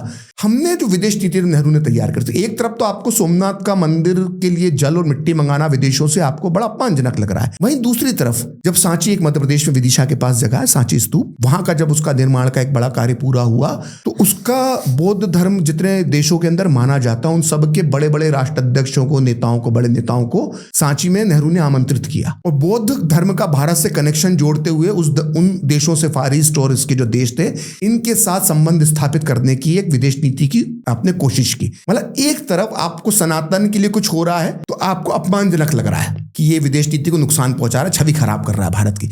वहीं दूसरी तरफ और कह रहे हैं कि धर्म का इस्तेमाल नहीं होना चाहिए, और वहीं एक और धर्म का इस्तेमाल करते हुए आप उस धर्म को अपनी विदेश नीति में घुसेड़ रहे हैं, उसकी विदेश नीति में एंट्री करवा रहे हैं बौद्ध धर्म की, कि बौद्ध धर्म चूंकि भारत में पैदा हुआ है, भारत से निकला धर्म है, तो इस आधार पर हम अपनी विदेश नीति तैयार करेंगे, बौद्ध जहां पे माने जाते हैं वो हम तैयार करेंगे। आप कभी उसमें सफल नहीं हो पाए। ये जो जानकार हैं वो बौद्ध धर्म को मानने वाले जो देश हैं, वो भारत को लेकर पुरातन उनके जो ग्रंथ हैं बौद्ध धर्म से जुड़े हुए, उसमें भारत को लेकर वो क्या सोच रखते हैं उसको जरा पढ़ना चाहिए। मैं यहाँ पर उन विषयों पर बात करने के लिए उचित व्यक्ति नहीं हूं, लेकिन किसी व्यक्ति को आप लाएं पॉडकास्ट में, उससे पूछें कि जो बौद्ध धर्म जो दुनिया में सब जगह पे माना जाता है, क्या वो इस बात को लेकर बहुत खुश है, इस बात से कि भारत के अंदर बौद्ध धर्म पैदा हुआ था, इसलिए भारत की धरती का वो सम्मान करते हैं। जरा इसको एक किसी दूसरा व्यक्ति इसको क्लियर कर सकता है, मैं उसका जानकार नहीं हूं तो मैं इसके आगे नहीं बोलूंगा, बस एक सवाल उठा रहा हूं।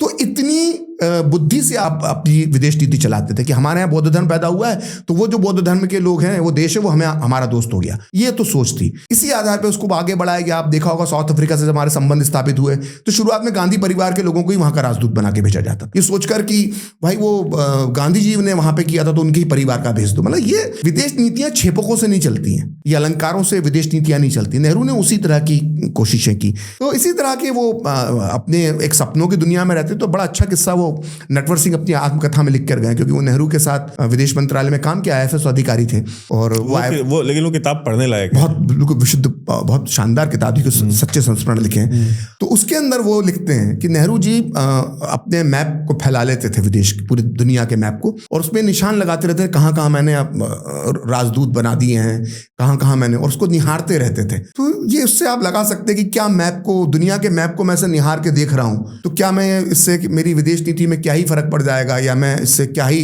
भारत की विदेश नीति तैयार कर लूंगा। तो ये उनका विदेश नीति तैयार करने का तरीका था। दूसरा, एक भारत की विदेश नीति में आज भी सबसे ज्यादा महत्वपूर्ण होते हैं डिप्लोमेट्स, है ना। आज भी IFS बहुत बहुत गिने चुने लोग IFS में चयनित होते हैं और भारत की विदेश नीति को तैयार करते हैं। आज ये सौभाग्य की बात है कि भारत का खुद विदेश नीति जो है, जो विदेश मंत्री है, वो विदेश नीति जो तैयार कर रहे हैं, वो स्वयं एक IFS बैकग्राउंड से आए हैं, इंडियन फॉरेन सर्विसेज के थे। वो विदेश सचिव होने के बाद वो भारत के विदेश मंत्री बने।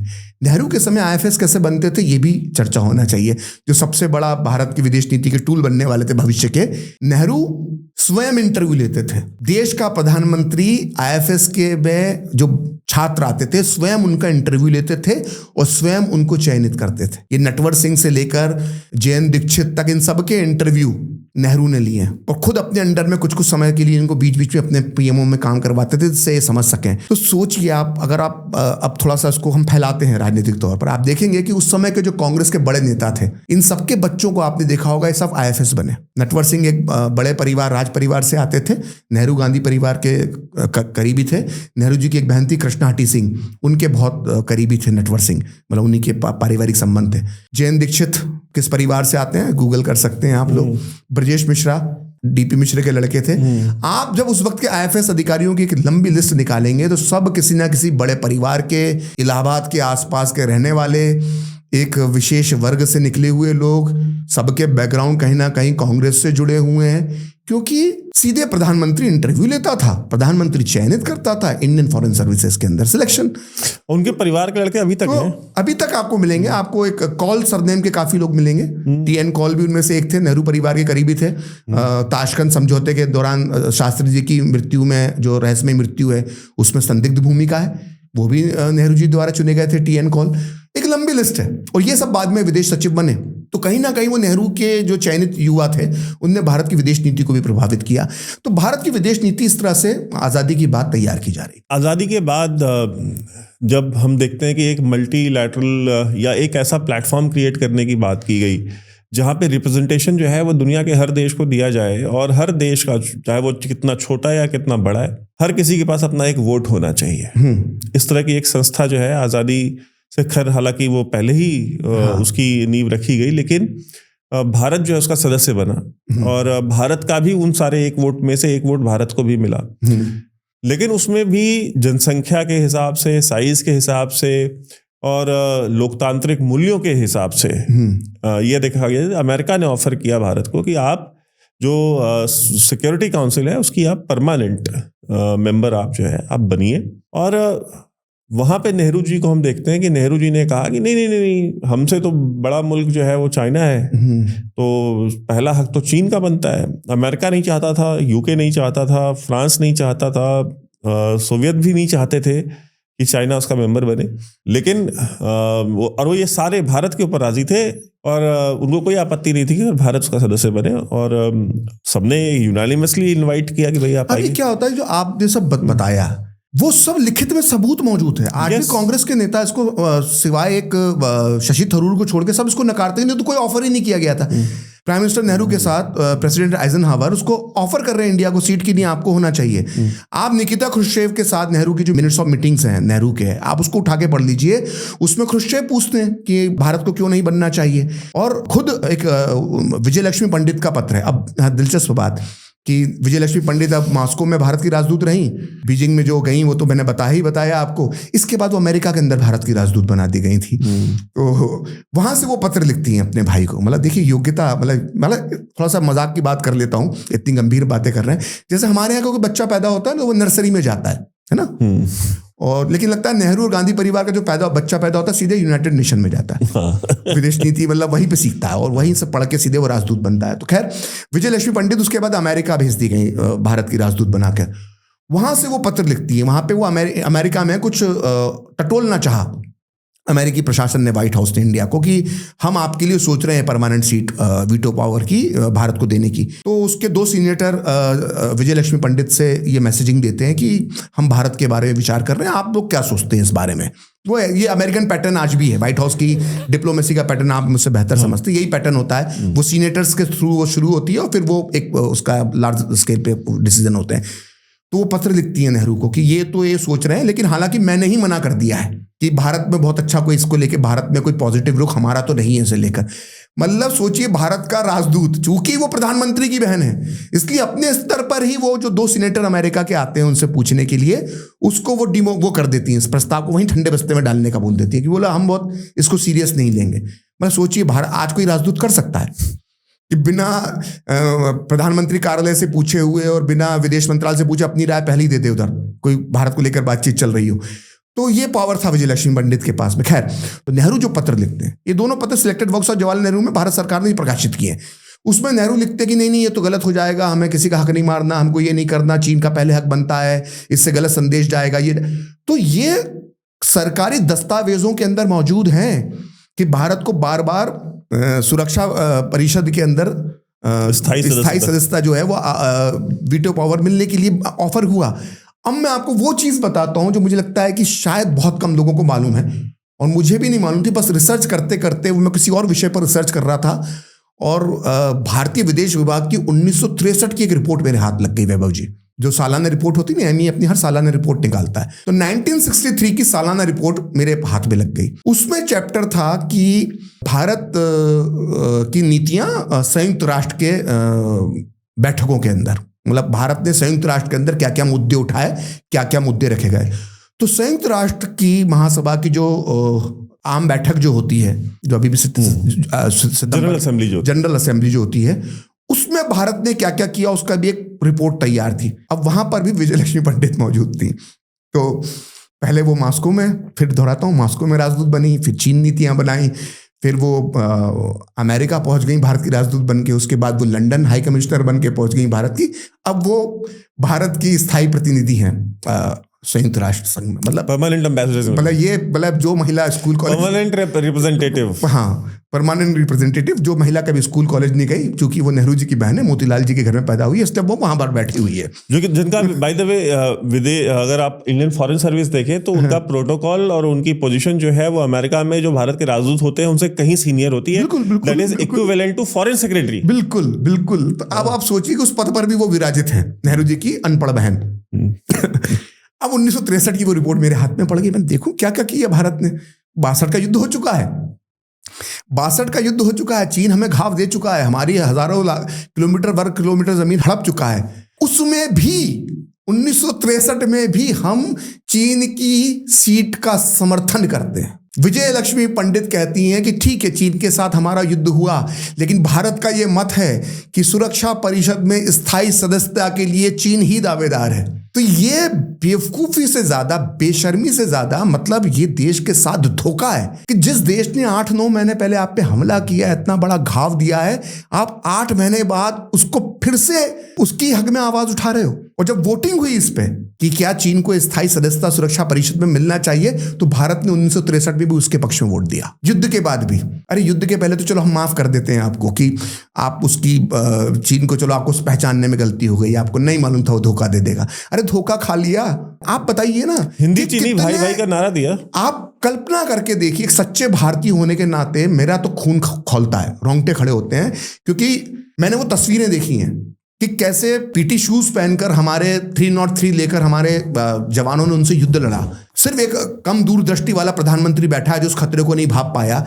उसके गलत फैसलों की कीमत हमारे जवानों ने चुकाई। ठंड में हाथ जम जाते थे उनको। अभी भी मेरे आर्मी में के मित्र हैं, वो वहां पर तैनात रहे अरुणाचल नेफा की सीमा पर। आज भी खुदाई होती है वहां पर, आज भी वहां पर जब खुदाई होती है तो कंकाल मिलते हैं सैनिकों के जो 303 अपने हाथ में पकड़े हुए हैं। मेरे ताऊजी लड़े हुए। आपको तो सब चीजें आपने बचपन से घर में सुनी होंगी। एक प्रधानमंत्री की गलत नीतियों की वजह से उन सब ने शहादत बलिदान दिया, वो रणबांकुरे कुर्बान हो गए। उसके बाद 8 महीने बाद उसी शत्रु राष्ट्र के लिए आप वोटिंग कर रहे हो उसके पक्ष में। ये है आपकी विदेश नीति। और फिर बोलते हो कि आप होते कौन, उनकी बुराई करने वाले। इसलिए होते हैं वो हमारे देश के सैनिक वहां पे उन्होंने अपने रक्त का बलिदान दिया था, अपना बलिदान दिया था। आज भी उनसे जुड़ी खुदाइयों में चीजें मिलती, कंकाल मिलते हैं उनके, लाशें, उनके शव जो है उनके घरों तक नहीं पहुंच पाए। और उनके साथ उसी राष्ट्र के पक्ष में आप शत्रु राष्ट्र के पक्ष में 1 साल बाद वोट डाल रहे हो।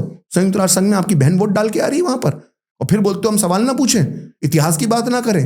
जब कंकाल निकलेंगे सीमा से 303 पकड़े हुए, ठंड में सुखड़े हुए कंकाल, तो फिर इतिहास से मुर्दे तो हम भी उखाड़ेंगे ना, उखाड़ रहे हैं। उसमें तो ये भी था ना कि उस समय चीन के पास एयरफोर्स नहीं थी, हमारे पास एयरफोर्स थी, और एशिया की सबसे अच्छी एयरफोर्स थी हमारे पास, क्योंकि जाहिर सी बात है हमारे पास ब्रिटिश आर्मी, मतलब ब्रिटिश एयरफोर्स के हमारे पास फाइटर जेट्स थे और सब कुछ था, और चीन के पास एयरफोर्स थी ही नहीं।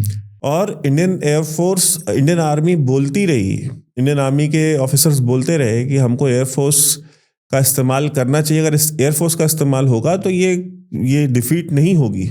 और नेहरू जी ने एयरफोर्स का भी इस्तेमाल करने से मना कर दिया। अब आप सोचिए, एंड उस समय के जितने भी लोगों ने वो वॉर लड़ी है, उसमें से जितने भी लोग आज हैं, जिनमें से बहुत सारे वेटरन्स को मैं खुद मिला हूं, एक चीज उनमें से हो सकता है कि कोई किसी का पॉलिटिकल व्यू जो है वो किसी पार्टी से मिलता हो या किसी विचारधारा के विरोध में हो, लेकिन एक चीज को लेकर के वो सारे के सारे एक मत है कि 1962 की वॉर में चीन सिर्फ इसलिए जीता क्योंकि नेहरू जी ने एयरफोर्स का इस्तेमाल नहीं करने दिया। निश्चित तौर पर नेहरू जी अगर उसमें एयरफोर्स का इस्तेमाल करते तो स्थिति काफी हद तक पलट सकती थी, नुकसान कम से कम हो सकता था। हमने जितनी जमीन गंवाई उतनी जमीन कम से कम हम नहीं गंवाते, वो शायद पासा भी पलट सकता था। और उसको लेकर अलग अलग मत आते हैं, क्योंकि वो जो रक्षा से क्षेत्र से जुड़े लोग हैं वो आपको मेरे से बेहतर इस बारे में बता पाएंगे। उसमें एक कहीं पे मैंने किसी व्यक्ति से सुना था जो एक सेना के अधिकारी थे, उनका नाम नहीं लेना चाहूंगा, नेहरू को किसी ने ये बता दिया था, मैं इसकी पुष्टि नहीं कर रहा हूं क्योंकि मैंने किसी अधिकारी के मुंह से सुना हुआ है कि उनको ये डर था कि चीनी सेना के पास एयरफोर्स है और वो इलाहाबाद तक जो है वो हमले कर सकती है। अब कितनी सच्चाई है मुझे नहीं मालूम, लेकिन हाँ, क्योंकि मैं विदेश नीति पर नेहरू की जिनके पास एयरफोर्स ही नहीं है, अभी सूचना कहां से आई, कैसे आई, मतलब कितनी सच्चाई है। जैसे एक भैया देखिए, एक ये चीज होती है कि उनके पास एयरफोर्स है, लेकिन हमको ये पता है कि वो एयरफोर्स जो है वो हमारी एयरफोर्स से 10 गुना खराब है। अगर ये सिचुएशन है तो मैं ये मान लेता कि भाई कि क्या पता उन्होंने अपनी 2-4-100 जहाज ऐसे भी खरीद लियो जो इलाहाबाद तक आ सकते हो, या अपने उन जहाजों को अपग्रेड कर लिया हो, तो मैं मान सकता हूँ। जिनके पास एयरफोर्स ही नहीं है, हाँ, तो वो कहां से इलाहाबाद तक आ जाएंगे? ये इस पे बात है, लेकिन मैं उसमें इसी से जुड़ा किस्सा बताऊंगा थोड़ा सा। वो आपने जो सवाल पूछा उससे मेरा थोड़ा सोच अलग है उस विषय को लेकर। नेहरू ने एयरफोर्स के इस्तेमाल पर विचार किया था, लेकिन अपनी एयरफोर्स नहीं, अमेरिका की एयरफोर्स। आप बीके नेहरू की पुस्तक पढ़ें। बीके नेहरू भतीजे थे नेहरू जी के, इंदिरा गांधी के चचेरे भाई थे, अमेरिका में भारत के उस वक्त राजदूत हुआ करते थे। मतलब मैं जो कहता हूँ, इनके परिवार की विदेश नीति में बहुत योगदान है भारत का। उन्होंने एक पुस्तक लिखी है, नाइस गाइज फिनिश्ड सेकंड, उसका शायद बुक का नाम है। तो उस पुस्तक में लिखते हैं कि जब भारत बुरी तरह से हार गया, 20 अक्टूबर को हमला किया था, तो 16-17 नवंबर के आसपास पूरा महीना गुजर चुका था और भारत की बहुत करारी हार हो चुकी थी और असम को बाय बाय बोल दिया था नेहरू जी ने। उसके बाद नेहरू का एक पत्र आया जो उन्होंने जॉन एफ कैनेडी को देने के लिए कहा, और कहा कि जॉन एफ कैनेडी से बोलो कि अपनी एयरफोर्स हमारी मदद के लिए भेजे। तो नेहरू ने अमेरिका की एयरफोर्स की मदद मांगी थी। तो बीके नेहरू अपनी उस पुस्तक में लिखते हैं, जिसका मैं कोट अनकोट यहाँ पे बताना चाहूंगा, उस पुस्तक में लिखते हैं कि जब मैं कैनेडी प्रशासन के पास वो पत्र लेकर जा रहा था तो मैं शर्म से गड़ा जा रहा था, क्योंकि जब कैनेडी नेहरू की मदद, मतलब भारत सरकार की मदद के लिए आतुर रहते थे, तब हमने उनको कभी भी वो सम्मान नहीं दिया, बल्कि हम उन्हें झलक दिया करते थे। और आज मुझे उसी कैनेडी के सामने अपने देश के लिए मदद का पत्र लेकर नेहरू का लिखा जा रहा था, मैं लेकर, ये अपनी पुस्तक में लिख गए। तब भी उसको कई लोग नकारते रहे। बाद में वो जो कैनेडी की जो पत्र डी क्लासिफिकेशन होता है, तो वो कैनेडी आर्काइव्स के अंदर वो पत्र पड़ा हुआ है नेहरू का, वो तो पब्लिक उसमें आ गया है। तो ये स्थिति थी कि हमने मदद तो मांगी, और तब मांगी जब हमने एक तरह से हार गए हम, और तब हम अमेरिका की एयरफोर्स, और चीन बड़ा शातिर था, उसको मालूम था कि इस समय क्यूबा मिसाइल क्राइसिस चल रही है, कैनेडी के पास फुर्सत नहीं है। और कैनेडी जब तक एक्टिव होते कि चलो ठीक है मैं विचार करता हूं, भेजता हूं अपनी एयरफोर्स, उनको तो अपना स्कोर सेटल करना था चाइना से, कम्युनिज्म से। माओ ने युद्ध रोक दिया, चौ एन लाई और माओ ने युद्ध रोक दिया। 20 नवंबर को युद्ध रुक गया। चीन ने कहा कि हमें जो लेना था हमने ले लिया। अब भारत ने युद्ध विराम नहीं करा, चीन ने युद्ध विराम करा, और जो जमीन लेना थी हमने ले ली, सेटल कर लिया हमने पूरा मामला। तो कोई किसी को इन्वॉल्व होने का मौका नहीं मिला। अब यहाँ पर एक चीज मैं बताता हूँ जो हमारी बातचीत में कहीं मिस ना हो जाए, मुझे लगता है, क्योंकि कैनेडी की बात आ गई है। आपने अभी बात की यूएन के अंदर सिक्योरिटी काउंसिल में परमानेंट सीट की। यहाँ पर एक बात और हमारे दर्शकों को मालूम होना चाहिए कि कैनेडी की इच्छा थी कैनेडी भारत के बहुत अच्छे दोस्त थे, बहुत अच्छे दोस्त थे। ये अमेरिका के रिसेंट हिस्ट्री में अगर देखा जाए पिछले 7-8 दशक में इकलौता ढंग का राष्ट्रपति जो अच्छा इंसान था वो कैनेडी ही था। तो कैनेडी, अब उस अच्छे इंसान के साथ क्या हुआ वो भी मैं बताऊंगा आपको, लेकिन मैं भी एक बात करना चाहूंगा। हम बहुत सिक्योरिटी काउंसिल की परमानेंट सीट की अभी हमने काफी लंबी बात करी। कैनेडी वो व्यक्ति थे जो जैसे अमेरिका और रूस ने हमको बोला ना कि आप परमानेंट सीट ले लो, ब्रिटेन ने बोला, ऐसे ही अमेरिका में कैनेडी ने ऑफर किया भारत को परमाणु बम। कैनेडी चाहते थे, जॉन एफ कैनेडी चाहते थे कि एशिया में अगर पहली कोई परमाणु शक्ति बने तो वो भारत बनना चाहिए। अगर भारत परमाणु शक्ति बन जाता है, और होमी जहांगीर बाबा करीब करीब बहुत उस पर काम भी करना शुरू कर चुके थे, तो कैनेडी ने ऑफर रखा कि वो चाहते थे कि भारत जो है वो पहला एशियाई देश बने जो परमाणु शक्ति संपन्न हो। तो इससे शक्ति संतुलन स्थापित होगा एशिया में, खासकर चीन के बढ़ते कदमों को रोकने के लिए। कोई भारत चीन के संबंध तब तक तो बिगड़ ही चुके थे, 50 के दशक के बाद बिगड़ना शुरू बहुत तेजी से हो गए थे। तो भारत के पास अगर परमाणु बम होगा तो चीन दबकर रहेगा। ये प्रस्ताव भी, और बाकायदा पुस्तकों में जो CIA के कागजों के अंदर भी बात सामने आ गई, कोई मन से तो नहीं बोल रहा हूं मैं बात, और वो CIA के जो अधिकारियों ने पुस्तकें लिखी उनके अंदर ही बात साबित हो जाती है। तो कैनेडी के इस प्रस्ताव को भी हमने स्वीकार नहीं किया। कैनेडी चाहते थे कि एक परमाणु भारत बम टेक्नोलॉजी दे दी जाए, बम को मिलकर हम निर्मित करें और राजस्थान में उसका एक परीक्षण कर लें, तो जिससे चीन डर जाएगा। अगर वो हमने कर लिया होता तो यकीन मानिए वैभव, किसी परमाणु शक्ति संपन्न राष्ट्र पर कोई भी देश हमला करने की हिम्मत नहीं कर सकता। आप जियोपॉलिटिक्स जितनी समझते हैं, मैं नहीं समझता कि इस और लोग इतना समझते हैं। आप खुद बताइए, जो परमाणु शक्ति संपन्न देश है उस पर कोई हमला करने की हिम्मत कर लेगा? नहीं। पाकिस्तान बचा हुआ है इस चक्कर में। तो पाकिस्तान थ्रेट इस बात का देता कि मेरे पास बम है। नहीं तो वो पाकिस्तान बचा हुआ है। और आप देख लीजिए कि इतना कॉन्फ्लिक्ट चल रहा है यूक्रेन का, किसी की हिम्मत, रूस के ऊपर अमेरिका की हिम्मत क्यों नहीं हो रही डायरेक्ट हमला कर दे? ईरान इतना बड़ा थ्रेट बन जाता है हर 3-4 साल में, जो अपना बम डेवलप करने लगते हैं कि उसको तो हमले करने पड़ते हैं। अमेरिका को B-52 भेजने पड़े उसके बंकर तोड़ने के लिए। अभी ज्यादा पुरानी बात नहीं, पिछले साल जून की बात है। तो सोचिए अगर भारत के पास पहले परमाणु बम आ जाता, जो कैनेडी ने हमको ऑफर कर दिया था, तो क्या चीन हम पे हमला कर देता? और चीन ने 1963 या 64, अगर शायद मैं सही हूं तो उसने परमाणु टेक्नोलॉजी हासिल कर ली। तो हमने ये भी किया। अब जॉन एफ कैनेडी के साथ हमने क्या क्या किया, ये भी हमको मालूम होना चाहिए। और ये बात मैं नहीं लिख रहा, ये उस वक्त भारत के अंदर जो अमेरिका के राजदूत थे, गिलबर्ट शायद उनका नाम था, उन्होंने अपनी आत्मकथा में लिखा है कि जॉन एफ कैनेडी राष्ट्रपति बनने के पहले भी नेहरू से एक बार मिलने आए थे। जब वो सीनेटर थे, जस्ट सीनेट मेंबर थे, तब वो रॉबर्ट कैनेडी, उनके छोटे भाई और उनकी बहन, ये तीनों नेहरू से मिलने आए। अभी वो राष्ट्रपति नहीं बने। और कहते हैं वो किताबों के अंदर है, मैं कोई किसी को व्यक्तिगत लांछन लगाना मेरा उद्देश्य नहीं है, लेकिन चूंकि भारत की विदेश नीति की बात हो रही है तो उसमें हमसे क्या गलती हुई हम वो बात कर रहे हैं। तो उसमें अमेरिकी राजदूत ने लिखा है कि उस पूरी बातचीत में नेहरू की पूरी रुचि जो थी वो रॉबर्ट कैनेडी और जॉन एफ कैनेडी की बहन में थी। सिर्फ उनसे ही वो बातचीत कर रहे थे, उन्हीं के अंदर वो रुचि थी, और वो राजनीतिक नहीं थी। वो सिर्फ भारत घूमने के उद्देश्य से अपने दोनों भाइयों के साथ आ गई थी। तो राष्ट्रपति बनने के पहले ही नेहरू ने कैनेडी के साथ ये व्यवहार शुरू कर दिया था। फिर अमेरिकी यात्रा नेहरू की निकाल लेते हैं, उसके बारे में बीके नेहरू ने भी लिखा है। और भारत के राजदूत जो अमेरिका के भारत में राजदूत थे, उन्होंने भी अपनी आत्मकथा में लिखा है कि पूरे समय उनकी जो रुचि थी वो जैकलिन कैनेडी में थी, नेहरू की।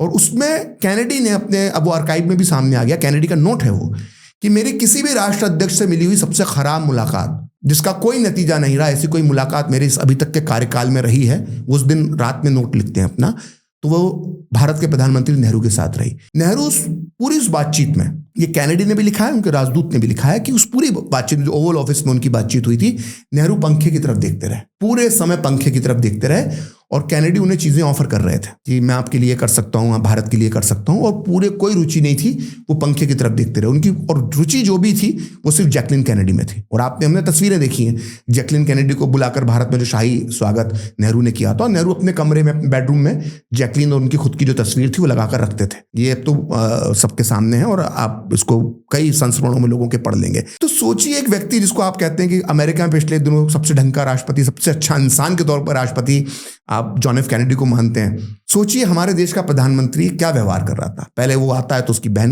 में रुचि लेते हैं, जब वो राष्ट्रपति बन जाता है तो उसकी पत्नी में रुचि लेने लगते हैं। ये क्या शोभा देता है एक देश के प्रधानमंत्री को? आप विदेश नीति बना रहे हो कि ये सब क्या कर रहे हो आप? तो हमारी गलतियां वहां पर हुई, हमने अपने मित्रों को नहीं पहचाना। हमने आजाद होते से पहला धोखा चांग काई शेक को दे दिया, फिर हमने जॉन एफ कैनेडी को झिड़का, हमने वेस्टर्न कंट्रीज के लोग आपकी मदद करने के लिए जो भी आना चाहते थे, आपने उनको प्रॉपर सम्मान नहीं दिया, उनकी मददों को ठुकराया। आपको सीट्स ऑफर हो रही थी, आप वो सीट्स लेने को यूएन के अंदर तैयार नहीं थे। एक अलग अकड़ के अंदर आप जी रहे थे। जब आप 62 का युद्ध हो जाता है, आप हार जाते हो, तो लोकसभा के अंदर आप खुद मानते हो, नेहरू खुद मानते हैं कि मैं एक सपनों की दुनिया में जी रहा था। और अब उनके चेहरे हमको बताते हैं वो दूरदृष्टा थे, युग दृष्टा थे, उनमें विजन था। अरे कैसा विजन था भाई कि चीन तिब्बत तक दौड़कर आ गया और तुमको कोई वो चिंता नहीं। मैंने तो पहली बार मैंने उसका उल्लेख किया था, तब तक ये लोगों को, कई लोगों को ये चीज़, ज़्यादातर लोगों को मालूम नहीं थी। बाद में फिर उसको बीजेपी ने भी इसको बाकी जगहों पर इस चर्चा के अंदर, लोकसभा के अंदर लास्ट समय में उठाया कि मैं ऐसे पलट रहा था, कुछ नेहरू के कुछ आर्काइव्स पत्र वगैरह पलट रहा था, तो एक मेरा नज़र पड़ी कि तिब्बत में, ये बता रहा हूँ, मेरे को 2018 में मालूम पड़ा था, तिब्बत में जब चीन की सेना तैनात है, माओ की सेना तैनात है, तिब्बत में कब्जा हो चुका है और 1954-55 का साल आ चुका है, तो तिब्बत की सेना, चीन के पास चावल कम था तिब्बत तक पहुंचाने के लिए, तो वो भारत से चावल मांगता है अपनी सेना के लिए और नेहरू तैयार हो जाते हैं, हजारों लाखों टन चावल। अब कोई यहाँ पे बड़े ज्ञानी बैठे रहते हैं आजकल, तो नीचे कोई कमेंट कर देगा, अरे तिब्बत में चावल पहुंचाना था तो भारत की मदद की क्या जरूरत थी, चीन अपने से पहुंचा देता। थोड़ा सा उसको नक्शा देख लें वो लोग। उस समय तिब्बत में इतनी रोड्स नहीं बनी थी, चीन इतना बड़ा, आज तो उसने रोडों का और ट्रेन का, पिछले 25 साल में बनी। हाँ, तो भारत का जो अरुणाचल प्रदेश का जो इलाका था, जो है वो तिब्बत तक पहुंचना आसान था। वहां पे अंग्रेज लोगों ने रोड तैयार कर दिए थे, सिल्क रूट वाला भी वो उसको डेवलप कर दिया गया था, तो वहां से चावल पहुंच सकता था। और चीन का जो चिंगदो शहर था, वहां से चावल पहुंचाना मुश्किल था। तो चीन को लगा कि अगर हमें भारत से चावल मिल जाता है, और भारत के नॉर्थ ईस्ट में चावल भी अच्छी मात्रा में पैदा होता है, तो हमें अपने संसाधनों का इस्तेमाल नहीं करना पड़ेगा।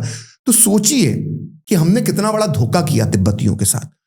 मतलब सोचिए कि पहले तो हमने उनको कब्जा होने दिया, हमने उनकी आवाज अंतर्राष्ट्रीय स्तर पर नहीं उठाई, और उनको कुचलने वाले, उनको मारने वाले जो सैनिक थे, जो उनका खून बहा रहे थे, हम उनको चावल खिला रहे थे। और एक दो बार नहीं, हमने कई खेप भेजी, चीन की सेना को चावल भेजे। बोले ना, चांदी के चम्मच से चाचा नेहरू ने चीन के सैनिकों को चावल खिलाया। ये कहावत सुनाई जानी थी, जो कहते ना, चंदू के चाचा, हाँ, चंदू के चाचा ने चांदनी रात में, है ना। तो ये कहावत नेहरू जी के लिए कहनी जानी चाहिए। और हमने तिब्बत के साथ क्या किया, आपने कब्जा होने दिया, चला आप नहीं रोक पाए, आप सैन्य तौर पर हालांकि उतने कमजोर नहीं थे, चीन के टक्कर के थे आप, उसने टाइम बाय करा आपसे युद्ध लड़ने के लिए, और उस बीच में सेना स्ट्रांग करता रहा, आप जूते बनाते रहे अपनी फैक्ट्रियों के अंदर। लेकिन आप कूटनीतिक स्तर पर भी, आप कहते हो आप नेहरू की विदेश नीति थी, गरीबों की, पिछड़े देश जो थे, जो कमजोर मुल्क थे, उनकी आवाज नेहरू थे। भाई गुटनिरपेक्ष आंदोलन जो चलाया उसका भी तो यही था ना, कि जो हम कॉलोनीज रही हैं, जो छोटे देश रहे हैं, उनकी हम आवाज बनेगा भारत। तो जिस देश को, जो आजाद मुल्क को, जितना बड़ा देश था लेकिन सामरिक रूप से कमजोर था तिब्बत, उसको एक कॉलोनी बना लिया गया, चीन ने उस पर कब्जा कर लिया। नैतिक तौर पर आप इतने बड़े आजादी के समर्थक और लोकतंत्र के मसीहा माने जाते हो, अब अंतर्राष्ट्रीय स्तर पर आवाज उठाते ना। भारत ने तिब्बत के समर्थन में वोटिंग नहीं करी है। कोलंबिया जैसे देश, लैटिन अमेरिका के देश, मैक्सिको जैसे दो देश तिब्बत के सपोर्ट में वोट दे रहे थे, तिब्बत के समय जनरल असेंबली के अंदर आवाजें उठा रहे थे। भाषण पढ़ लीजिए उन देशों के, लिस्ट निकालिए तिब्बत का समर्थन कौन कौन देश कर रहे थे, और भारत का रुख क्या था। हमने उनके साथ धोखा किया। हमने, आप कुछ भी बात कर लो, जब भी भारत से मदद, एक बीच में दलाई लामा के साथ आप पढ़ लीजिए, आपको पूरे किस्से मिल जाएंगे, आप पत्र उठा के पढ़िए।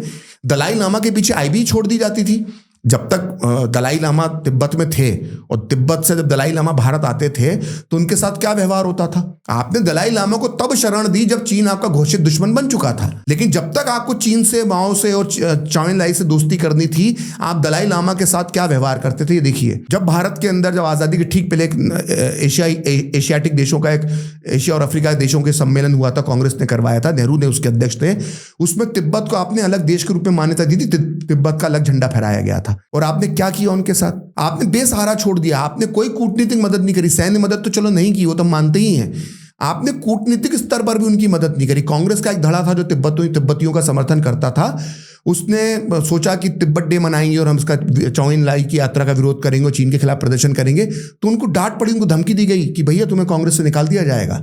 कांग्रेस का कोई कार्यकर्ता, कोई नेता, सांसद भी तिब्बत की आवाज नहीं उठा सकता था। चाउ एन लाई 10-10 दिन तक रहते थे। चीन के एजेंट्स आके भारत की धरती में दलाई लामा को धमकाते थे, उसको बोलते थे, दलाई लामा के जो बड़े भाई थे वो दलाई लामा को प्रभावित करते थे। उस समय दलाई लामा की उम्र बहुत कम उम्र के हुआ करते थे दलाई लामा। वो आज निश्चित तौर पर एक अलग छवि है उनकी, लेकिन युवा थे, बहुत कम उम्र के बालक, तो उनके बड़े भाई का बड़ा इन्फ्लुएंस था। तो उनके बड़े भाई को लेकर धमकाया जाता था। चीन के एजेंट्स दलाई लामा को भारत की धरती पर उनकी यात्राओं के दौरान धमकाते थे। एक बार चौ एन लाई को मालूम पड़ गया कि दलाई लामा भारत में, तो चौ एन लाई यात्रा कहीं से कहीं जा रहे थे, बीच में भारत में रुक गए। और चौ एन लाई और तिब्बत की नेहरू की बातें पढ़ लीजिए, किस तरह की बातें होती थी। मतलब वो अरुण शौरी ने बड़ा मजेदार ढंग से लिखा है उन बातचीतों को। चीन की आज भी डिप्लोमेसी, आप किसी भी डिप्लोमेट से बात करेंगे, हमने भी की, वो यही बताते हैं टाइम बाय करना जानते हैं। वो ठंडा करके खाना, देसी भाषा में कहें, वो तब की उनकी नीति है। वो चीनी रणनीति का हिस्सा है। सामरिक और डिप्लोमेसी दोनों में ठंडा करके खाते हैं। तो आप, मैंने तो अरुण शौरी की पुस्तक पढ़ी, उसमें दोनों की बातचीत का वर्णन पढ़ा, तो मैंने इसको डिटेल में पढ़ना चाहिए। तो मैंने वो बातचीत डिटेल्स में निकाली, जहां मुझे आर्काइव में मिली। बड़ी मजेदार बातचीत है। उसमें चौ एन लाई इतना शातिर आदमी है कि उसको मालूम था कि मुझे अभी सीमा पर बात नहीं करना है, क्योंकि अभी भारत का पलड़ा भारी हो सकता है। अभी हम बन रहे हैं, हमारा देश अभी निर्माण हो रहा है, तो मेरे को अभी उलझा के रखना है। तो नेहरू को कैसे उलझा?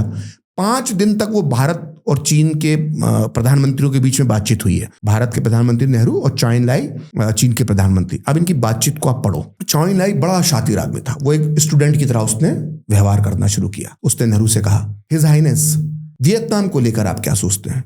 तो नेहरू जी बड़े खुश हो गए कि यार मुझे तो मेरी बात सुनने के लिए एक स्टूडेंट मिल गया।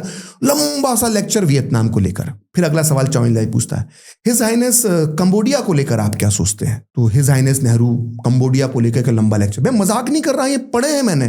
फिर वो ऐसी किसी दुनिया की समस्या को लेकर पूछता है कि लैटिन अमेरिका के अंदर जो कम्युनिज्म का उभार हो रहा है, उसको लेकर हिज हाइनेस क्या सोचते हैं? तो नेहरू जी का लंबा सा, नेहरू जी को मजा आ रहा है। उनको लग रहा है अरे मेरा स्टूडेंट है, मेरे से पूरी दुनिया की विदेश नीति समझना चाहता कि कम्युनिस्ट जो होते हैं वो आयरन कर्टन के अंदर छुपा हुआ एक विचार है, इनने दुनिया देखी नहीं है। मैं तो दुनिया, मतलब मैं तो ग्लोब देखता ही हूँ रोज, और विदेश नीति में तो मुझसे बड़ा कोई जानकार है ही नहीं।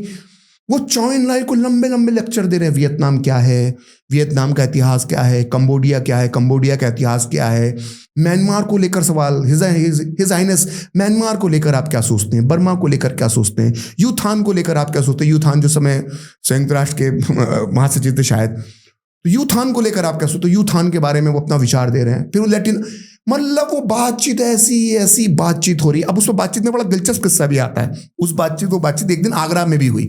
चौ एन लाई को आगरा भी घुमाया गया, और उस दिन नेहरू भी आगरा पहुंचे, और चौ एन लाई उस बातचीत के बीच में समय निकालकर फिल्म देखने चले गए।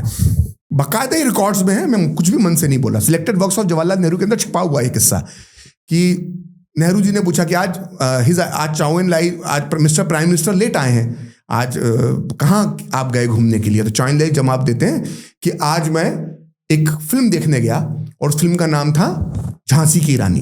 तो झांसी की रानी फिल्म चौ एन लाई ने आगरा के अंदर देखी अपनी यात्रा के दौरान, अपने पूरे प्रतिनिधि मंडल के साथ। तो नेहरू जी पूछते हैं चौ एन लाई से, अब बातचीत हो रही दोनों के बीच में, नेहरू जी पूछते हैं कि मिस्टर प्राइम मिनिस्टर को झांसी की रानी मूवी कैसी लगी? तो चौ एन लाई जवाब देते हैं कि ये बहुत अच्छी मूवी है, ये प्रतिरोध की मूवी है, ये क्रांति की मूवी है, जो अपने ऊपर आक्रमण करने वाले, अपनी मातृभूमि पर जो लोग काबिज हो जाते हैं, उनके खिलाफ प्रतिकार करने की प्रेरणा देती है झांसी की रानी मूवी। तो नेहरू जी को बड़ा बुरा लगता है कि आज़ादी के जो नायक थे 1857 के, झांसी की रानी जैसे लोग, तात्या टोपे, इनकी तारीफ कैसे कर दी गई।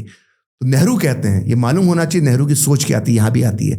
एक विदेशी व्यक्ति भारत की क्रांति की तारीफ कर रहा है 1857 की, और नेहरू उससे कहते हैं कि ये क्रांति नहीं थी, ये राजा रजवाड़ों का विरोध था। मतलब उसके दिमाग में क्या भर रहे हैं कि ये पूंजीवादी लोग थे जो अंग्रेजों से लड़ रहे थे, आम जनता नहीं लड़ रही थी। मतलब ये आप प्रेजेंट कर रहे हो। आप बात करना, आपको बात करो कि भैया तुम्हारी जमीन ये है, हमारी जमीन ये है, तुम्हारे इश्यू ये है, हमारे इश्यू ये है। चीन भी अपने कुछ पॉइंट पे सही हो सकता था, आप ज्यादातर जगहों पे सही थे। आपस में बैठ के बातचीत करते, नक्शे लेते। आप बात कर रहे हो यूथान की, वियतनाम की, कंबोडिया की, लैटिन अमेरिका की, सूडान की, इथोपिया की। अरे पागल वागल हो, कुछ और नहीं मिला तो फिल्मों की बात कर रहे हो। फिल्मों में भी कोई अच्छा मैसेज वो लेकर आया भारत के लिए, उसको आप बोल रहे हो कि नहीं वो तो 1857 तो क्रांति नहीं थी। तो ये तो इनकी बातचीतें होती थी। वो मौके की तलाश में था, स्टूडेंट बन के वो एक दिन उसने ऐसा लपेटा नेहरू को। वो माओ का स्टेटमेंट है ना कि नेहरू बहुत घमंडी हो गया, इसको सबक सिखाना पड़ेगा। तो बेसिकली ना केवल भारत की जमीन पर कब्जा करना चीन का उद्देश्य था, बल्कि नेहरू जो वर्ल्ड लीडर बनने का जो ख्वाब देख रहे थे, जो दुनिया भर को ज्ञान बांटते फिरते थे, उससे भी माओ बहुत चिढ़ा हुआ था। तो व्यक्तिगत तौर पर भी माओ को नेहरू से चिढ़ हो गई थी। तो भारत ने दो तरफा की कीमत भुगती। एक तो भारत की जमीन चाहिए थी चीन को, और दूसरा उसको भारत के प्रधानमंत्री का जो अहंकार था उसको कुचलना था माओ को। ये स्टेटमेंट है माओ का कि इस अहंकारी नेहरू का घमंड मुझे चूर चूर करना है। आक्रमण कर दिया उन्होंने। देखते रहे हम, जमीन लाखों हजारों वर्ग किलोमीटर चली गई हमारी। अब आ जाते हैं आज में, वर्तमान में। आज जो राहुल गांधी जिस प्रकार की राजनीति कर रहे हैं, या विदेश के जो हमारे जो संबंध कह लें हम, या हमारी जो विदेश नीति कह लें, विदेश नीति के ऊपर इस तरह से सवाल उठाते हैं। और कई बार हम ये देखते हैं कि क्या ये वही सेम काम राहुल गांधी वही नहीं कर रहे जो नेहरू वाला काम था। जैसे चाइनीज एम्बेसडर के यहाँ जाते हैं, सपरिवार जाते हैं, और ऐसा सपरिवार जाते हैं कि बहन और बहन के बच्चे तक होते हैं वहां पे। और एक जो प्रोटोकॉल है, जो नियम है सरकार का, कि अगर आप कोई भी नेता इस देश का अगर किसी भी विदेशी एम्बेसडर से या वहाँ के राजनेता से मिलता है, डेलीगेशन से मिलता है, तो उसको आकर के होम मिनिस्ट्री को, फॉरेन मिनिस्ट्री को आकर के ब्रीफिंग देनी होती है। और उस ब्रीफिंग में वो ये बताता है कि मैं गया था मिलने, और वहां पे हमारी इन विषयों पे ये बात हुई है। अब वो कितना सच बोलता है, झूठ बोलता है, ये उसका अपना कॉन्शियस है। ऐसा कोई नियम नहीं है कि उसने जो बोलना है सच बोलना है। वो जो बोलता है सरकार उसको ये मान लेती है कि जो बोल रहे हैं सच बोल रहे हैं। वो 10 बातें करता है, उसमें से आकर एक ही बता दे कि हमारी सिर्फ इस पे बात हुई है, तो सरकार वो मान लेगी। राहुल गांधी ने वो तक जा करके बताना, राहुल गांधी ने या सोनिया गांधी ने या प्रियंका गांधी ने जरूरी नहीं समझा, और आज तक नहीं गए बताने, और वो नहीं बताएंगे, उसके खिलाफ कोई कार्रवाई भी नहीं होती। हालांकि दूसरी तरफ ये भी आरोप लगाते हैं कि जी चीन जो है हमारा बहुत बड़ा दुश्मन है, और उसने हमारी हजारों एकड़ जमीन, हजारों स्क्वायर किलोमीटर जमीन जो है कब्जा कर ली है, डोकलाम में और यहाँ पे तिब्बत में, लद्दाख में, लेह में। और उनके हिसाब से तो जिस हिसाब से जितना वो एरिया बताते हैं, वो उस हिसाब से तो मतलब दिल्ली के बॉर्डर तक बनता है वो। हाँ, जितना वो एरिया बताते हैं कब्जा हुआ है। दूसरी तरफ हम ये भी देखते हैं कि जी वो अमेरिका भी जाते हैं और वहाँ पे क्लोज डोर सेशंस करते हैं, लंदन जाते हैं, वहाँ क्लोज डोर सेशंस करते हैं। कभी एक पॉलिटिशियन जैसा होता है कि पॉलिटिशियन ओपन डायलॉग करता है, वो जनता को बुलाता है और लोग सैकड़ों हजारों की तादाद में लोग आते हैं और लोगों के साथ एक संवाद स्थापित करता है। और ये एक राजनेता का जो है वो गुण होता है, और इसी के थ्रू अपनी राजनीति को आगे बढ़ाता है। राहुल गांधी बिलीव करते हैं close door sessions, think tank में बोलना, एनजीओ के कार्यक्रम में जाना। तो एक तरफ चीन के साथ क्या बात होती है नहीं बताते, दूसरी तरफ चीन को दुश्मन भी बताते हैं और बताते हैं कि उन्होंने कब्जा कर लिया है। एक तरफ बोलते हैं कि जी ये जो कैपिटलिस्ट हैं ये सारे के सारे बीजेपी वाले, और ये सरकार पूंजीपतियों की सरकार है। और दूसरी तरफ उन्हीं पूंजीपतियों के बनाए हुए जो थिंक टैंक्स हैं, उन्हीं पूंजीपतियों के द्वारा जो पोषित पाले हुए जो उनके एनजीओज हैं, वहां पे जाते हैं और वहां पे बातें करते हैं। फिर खुद जिन व्यापारियों को भारत में टारगेट करते हैं, उन्हीं व्यापारियों को एक वहां का पूंजीपति जो है वो जब टारगेट करता है, और उसके टारगेटेड, उसके फंडेड जो कार्यक्रम होते हैं उसमें हिस्सा बनते हैं।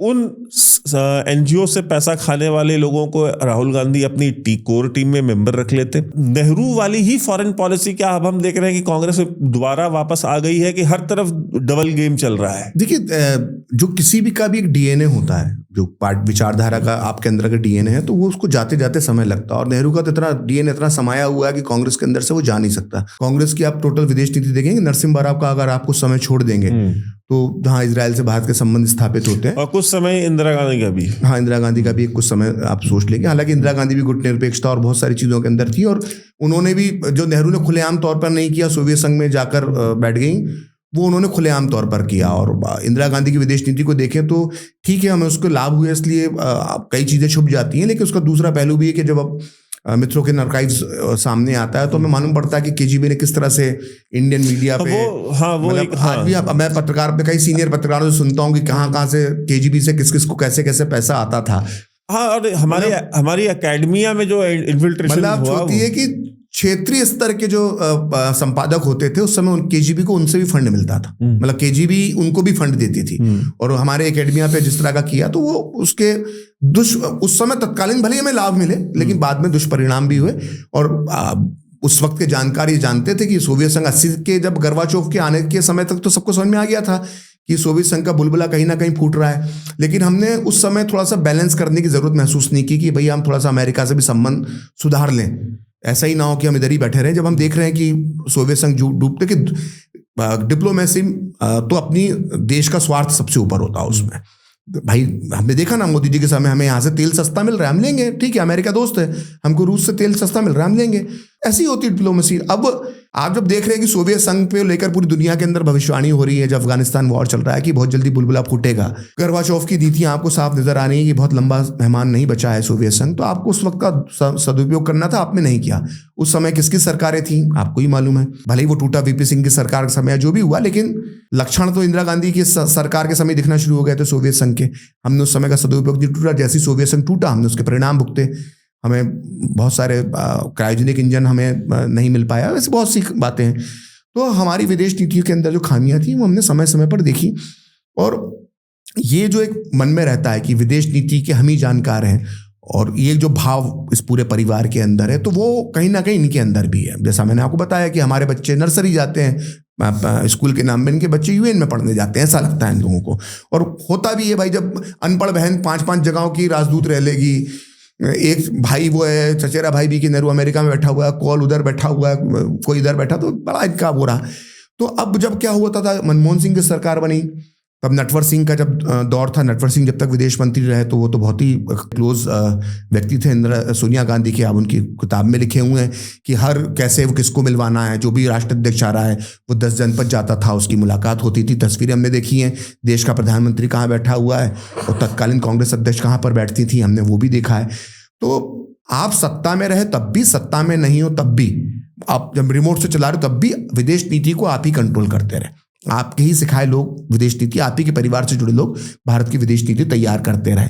अब आपके हाथ में कुछ नहीं रहा, अब आप कहीं नहीं है तो, लेकिन वो जो आपका डीएनए है वो तो जाएगा नहीं कि हम तो डिप्लोमेट ही पैदा होते हैं। तो भैया अब डिप्लोमेट ही पैदा होते हो तो फिर यही करोगे। और अब उसमें एक चीज, एक तो कोड़, और कोड़ में खाज, वो खाज है वामपंथी। अब आप कांग्रेस, मैं तो बतौर पत्रकार हूं, मेरी तो कांग्रेस के नेताओं से आए दिन बातचीत होती है। अब मैं उनके नाम लेके उनके करियर तो खराब करूंगा नहीं। ज्यादातर जो कांग्रेस के सच्चे सिपाही हैं, जो आज भी अपनी पार्टी की आस्था, अपनी पार्टी की विचारधारा में आस्था रखते हैं, वो ऑफ द रिकॉर्ड जब हमसे बातचीत होती है, मुझसे बातचीत होती है या अन्य पत्रकारों से बातचीत होती है, तो खुलेआम बोलते हैं कि राहुल गांधी के आसपास जो पूरी एक वामपंथी कोठरी बन गई है, वही सलाहकार हैं और वही सलाहें देते हैं और उसी तरह की वो अपनी नीतियां बनाते हैं। अरे आप जहां बैठे हैं यही आचार्य प्रमोद कृष्णन बैठे हुए थे। हाँ, अभी कुछ महीने पहले आए थे, और वो तो प्रियंका गांधी के सबसे क्लोज सलाहकार रहे हैं। और उन्होंने बताया यहाँ बैठ करके कि किस तरीके से जो है वो, और उन्होंने कहा कि वो वामपंथी भी नहीं है, कहते हैं कि वो कुछ ऐसे लोग हैं जो कि आतंकवादी मानसिकता के वामपंथी। हाँ, वो वामपंथियों में तो नक्सली भी तो वामपंथी होते हैं ना। हाँ, तो वो तो इनको क्लीन, तो वो आप तो क्लीन चिट दे रहे हैं। वामपंथी की मानसिकता ही आतंकवाद की मानसिकता है, ज्यादा अंतर नहीं है। मतलब वामपंथी होना और आतंकवादी मानसिकता की तरफ उसका झुकाव होना। भाई आप दुनिया में चाहे किसी को बदनाम करते रहो, आप हिटलर के नाम पे, फासिज्म के नाम पे बोलते हो, इनके तो 3 कैरेक्टर उठा लो जिसका मैं जिक्र कर चुका, स्टालिन, माओ और पोल पोट। इनके मारे गए लोगों की संख्या जोड़ लीजिए, पूरी दुनिया में इनसे ज्यादा हिंसा का, मानवता अगर हिंसा का सबसे ज्यादा शिकार हुई तो वामपंथ की विचारधारा से हुई। भारत में भी आतंकवादी हमलों में जितने लोग मारे गए हैं, उतने ही करीब करीब नक्सली हिंसा के अंदर लोग मारे गए। ये वामपंथी मानसिकता होना, उसका आतंकवाद और हिंसा की तरफ झुकाव होना, ये एक ही सिक्के के 2 पहलू हैं। मैं ये नहीं कह रहा कि हर वामपंथी आतंकवादी है या हर वामपंथी विचारधारा को मानने वाला आतंकवादी है, लेकिन वामपंथ की विचारधारा का हिंसा से गहरा ताल्लुक है। और जब मैं जो बात राहुल गांधी पर अगर हम वापस आते हैं, तो राहुल गांधी की जो कोठरी है उसमें जब वामपंथी जब घुस जाते हैं तो उसके परिणाम क्या होंगे। आप विध्वंसकारी आपने करा, और जहां तो जो देश विरोधी जो सोच जिसका जिक्र आप अभी आपने किया, आचार्य प्रमोद कृष्णन का हवाला देते, वो फिर उनकी विदेश नीति में भी आने लगती। जो बात मैं कहना चाह रहा था कि जैसे एक अमेरिका की उस कांग्रेस सांसद से मिलना जो कश्मीर में भारत विरोधी रुख अख्तियार करती है, जिसकी सहानुभूति इस्लामिक आतंकवाद से है, ऐसी महिला, इथोपिया की महिला सांसद से राहुल गांधी का मिलना, आप गेस्ट लिस्ट निकाल दीजिए ना। सैम पित्रोदा को जवाब देना महंगा पड़ जाता है। अभी हम देख रहे थे एक चैनल में बैठे थे, उनको बोला कि हम लिस्ट में हम क्या कर सकते हैं, और इधर उधर की बातें करने लगे। जर्मनी यात्रा के दौरान राहुल गांधी किन किन से मिले, आप पूरी लिस्ट निकाल लीजिए, उन सबकी सोच क्या है वो निकाल के देख लीजिए। वो लेफ्ट लिबरलिज्म के नाम पर उनकी सोच जो है, वो भारत की जो पॉलिसी है जो आतंकवाद के खिलाफ, वो उसका कहीं ना कहीं विरोधाभास है उन सोच में। और राहुल गांधी की उनसे मुलाकातें होना, जॉर्ज सोरोस की सोच का जो जिक्र आता है, वो सोच क्या है, इन्हीं जितने लोग राहुल गांधी से मिलते हैं इन सबसे पूछ लिया जाए कि कश्मीर पर इनके विचार क्या है। मैं खुद मीडिया का हिस्सा हूं, हम लोगों को ये प्रैक्टिस करना चाहिए कि राहुल गांधी आज गए अमेरिका में, 10 लोगों से मिले, उन 10 लोगों से पूछो कि आप कश्मीर को लेकर क्या भारत की नीति से सहमत हो कि नहीं हो, तो 10 के 10 के विचार भारत की नीति के खिलाफ होंगे। तो राहुल गांधी में समझ कितनी है, एक पत्रकार होने के नाते मैं भी जानता हूं। मतलब देखिए, कोई इसमें मैं किसको वो नहीं कर रहा हूं, व्यक्तिगत रूप कोई लांछन नहीं है, लेकिन एक व्यक्ति जो 99 चुनाव 90 के 91 चुनाव जो हार चुका हो और जिस तरह के मुद्दे उठाए और जो बेअसर रहे, जिनका जनता पे कोई असर नहीं हुआ, और तो ऐसा उसकी बौद्धिक क्षमता पर तो सवाल उठेगा इस देश में। और ऐसा नहीं कि मुद्दों की कमी है, बिल्कुल मुद्दों की कमी नहीं है। ऐसे मुद्दे हैं कि ये चाहे तो सरकार को जो है कि मतलब पानी पिला सकते हैं। बिल्कुल, और जनता से जुड़े मुद्दे हैं। अब आपने SIR को ही पकड़ रखा है और आपको दुनिया समझा रही कि नहीं SIR ही पकड़े रहो और बाकी मुद्दे छोड़ो। कांग्रेस में दिग्विजय सिंह ने विरोध कर ही दिया उस बात का। तो बेसिकली बौद्धिक क्षमता कितनी है राहुल गांधी में, वो इनके रिपोर्ट कार्ड, किसी भी बच्चे का रिपोर्ट कार्ड ही मायने रखता है ना। ठीक है, एक बार फेल हुआ तो मान सकते हैं इस साल पढ़ाई नहीं करी होगी, दूसरी बार फेल हुआ मान सकते हैं चलो फिर गलती हो गई होगी। एक व्यक्ति 91 बार फेल हो चुका है, 91 परीक्षाओं में फेल हो चुका है और सिर्फ 20 परीक्षाओं में पास हुआ है। अगर मान लीजिए उसके 120 सब्जेक्ट उसने पढ़े तो 30 सब्जेक्ट में वो पास हुआ, 90 सब्जेक्ट में फेल हो गया। तो औसत बुद्धि नहीं है उस व्यक्ति में, मतलब परिपक्व नहीं है राजनीतिक तौर पर, हम तो यही मानेंगे। ऐसे में जो उसको सलाह देते हैं, जो उनको सलाह देते हैं वही वो मानते हैं। अब सलाहकार कौन है ये भी किसी से छुपा नहीं है। ओपन कोठरी राहुल गांधी की देख लीजिए, भारत जोड़ो आंदोलन के दौरान किस तरह के लोग शामिल किए जाते हैं। वो सनातन विरोधी होते हैं, उसके बाद वो राष्ट्र विरोधी गतिविधियों में जो जिनके नाम आते रहे, जो इस तरह के लोगों से राहुल गांधी मिलते रहे, ऐसे NGOs के नाम आते हैं जो जिनको एंटी इंडिया माना जाता है। तो ऐसे लोगों से राहुल गांधी मिलते हैं और इसी का परिणाम आप देख सकते हैं कि कांग्रेस की जो अभी भी सोच है, अभी भी जो आती है कि अभी अगर अमेरिका का टैरिफ अमेरिका बढ़ा देता है तो उसके लिए भी मोदी दोषी हो गए। ये तो एक हम सबकी जिम्मेदारी बनती है ना। अभी मैं एक देख रहा था, कांग्रेस की एक बड़ी बदतमीज सी प्रवक्ता है और एक वो चैनल के अंदर बैठी हुई थी, तो वो उस एंकर से इस बात पे लड़ रही थी कि जब ट्रंप भारत आए और जब ट्रंप और मोदी की दोस्ती की खबरें थी तो आप बड़ा खबरें दिखाते थे, ट्रंप और मोदी का याराना, आज क्या हुआ।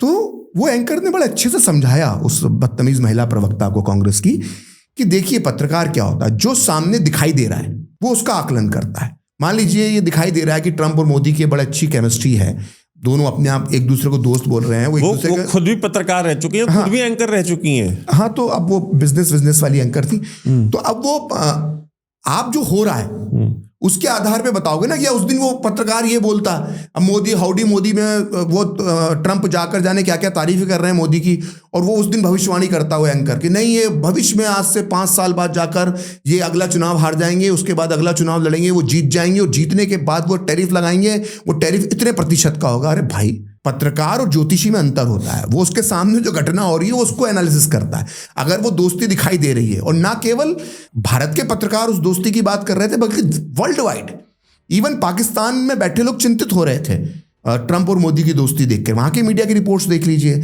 आप, चाइना का जो ग्लोबल डेली है उसकी रिपोर्ट देख लीजिए, उस वक्त यूरोप के सारे अखबारों की रिपोर्टिंग देख लीजिए, अमेरिका की रिपोर्टिंग देख लीजिए। बहुत ही ज़्यादा दिक्कत है। इथोपिया सूडान के अखबार भी उठा के देख लीजिए, वहाँ के पत्रकार भी वही बात कर रहे थे कि नहीं, ये भारत और अमेरिका के जो राष्ट्राध्यक्ष की बड़ी अच्छी स्ट्रॉन्ग केमिस्ट्री है, ये एक दोस्ती की दिशा में बहुत आगे बढ़ रहे हैं। तो ये फिर इनकी पार्टी की प्रवक्ता भी ऐसी विदेश नीति को लेकर हो गए, तो भांग घुली हुई है कुएं में। बहुत बहुत धन्यवाद आपका कि आप आए, हमारे व्यूअर्स को बहुत कुछ जानने को मिला, सीखने को मिला, और एक उनको पर्सपेक्टिव मिलेगा भविष्य में जब भी वो इन विषयों के ऊपर कोई भी डिबेट देखेंगे, इन विषयों के ऊपर कभी भी वो कांग्रेस के या इस देश में वो एक जो वामपंथी तबका है जो कि विदेश नीति के ऊपर सवाल उठाता है और एक महिमा मंडन करने की कोशिश करता है, या एक मिथ मेकिंग जिसको कहते हैं ना कि एक बिकॉज नेहरू और ये पूरा गांधी परिवार मिथ मेकिंग के ऊपर ही तो खड़ा है, तो उस मिथ मेकिंग को बस्ट करने में बहुत सहायता मिलेगी। आप आए, आपका बहुत बहुत धन्यवाद। बहुत बहुत धन्यवाद।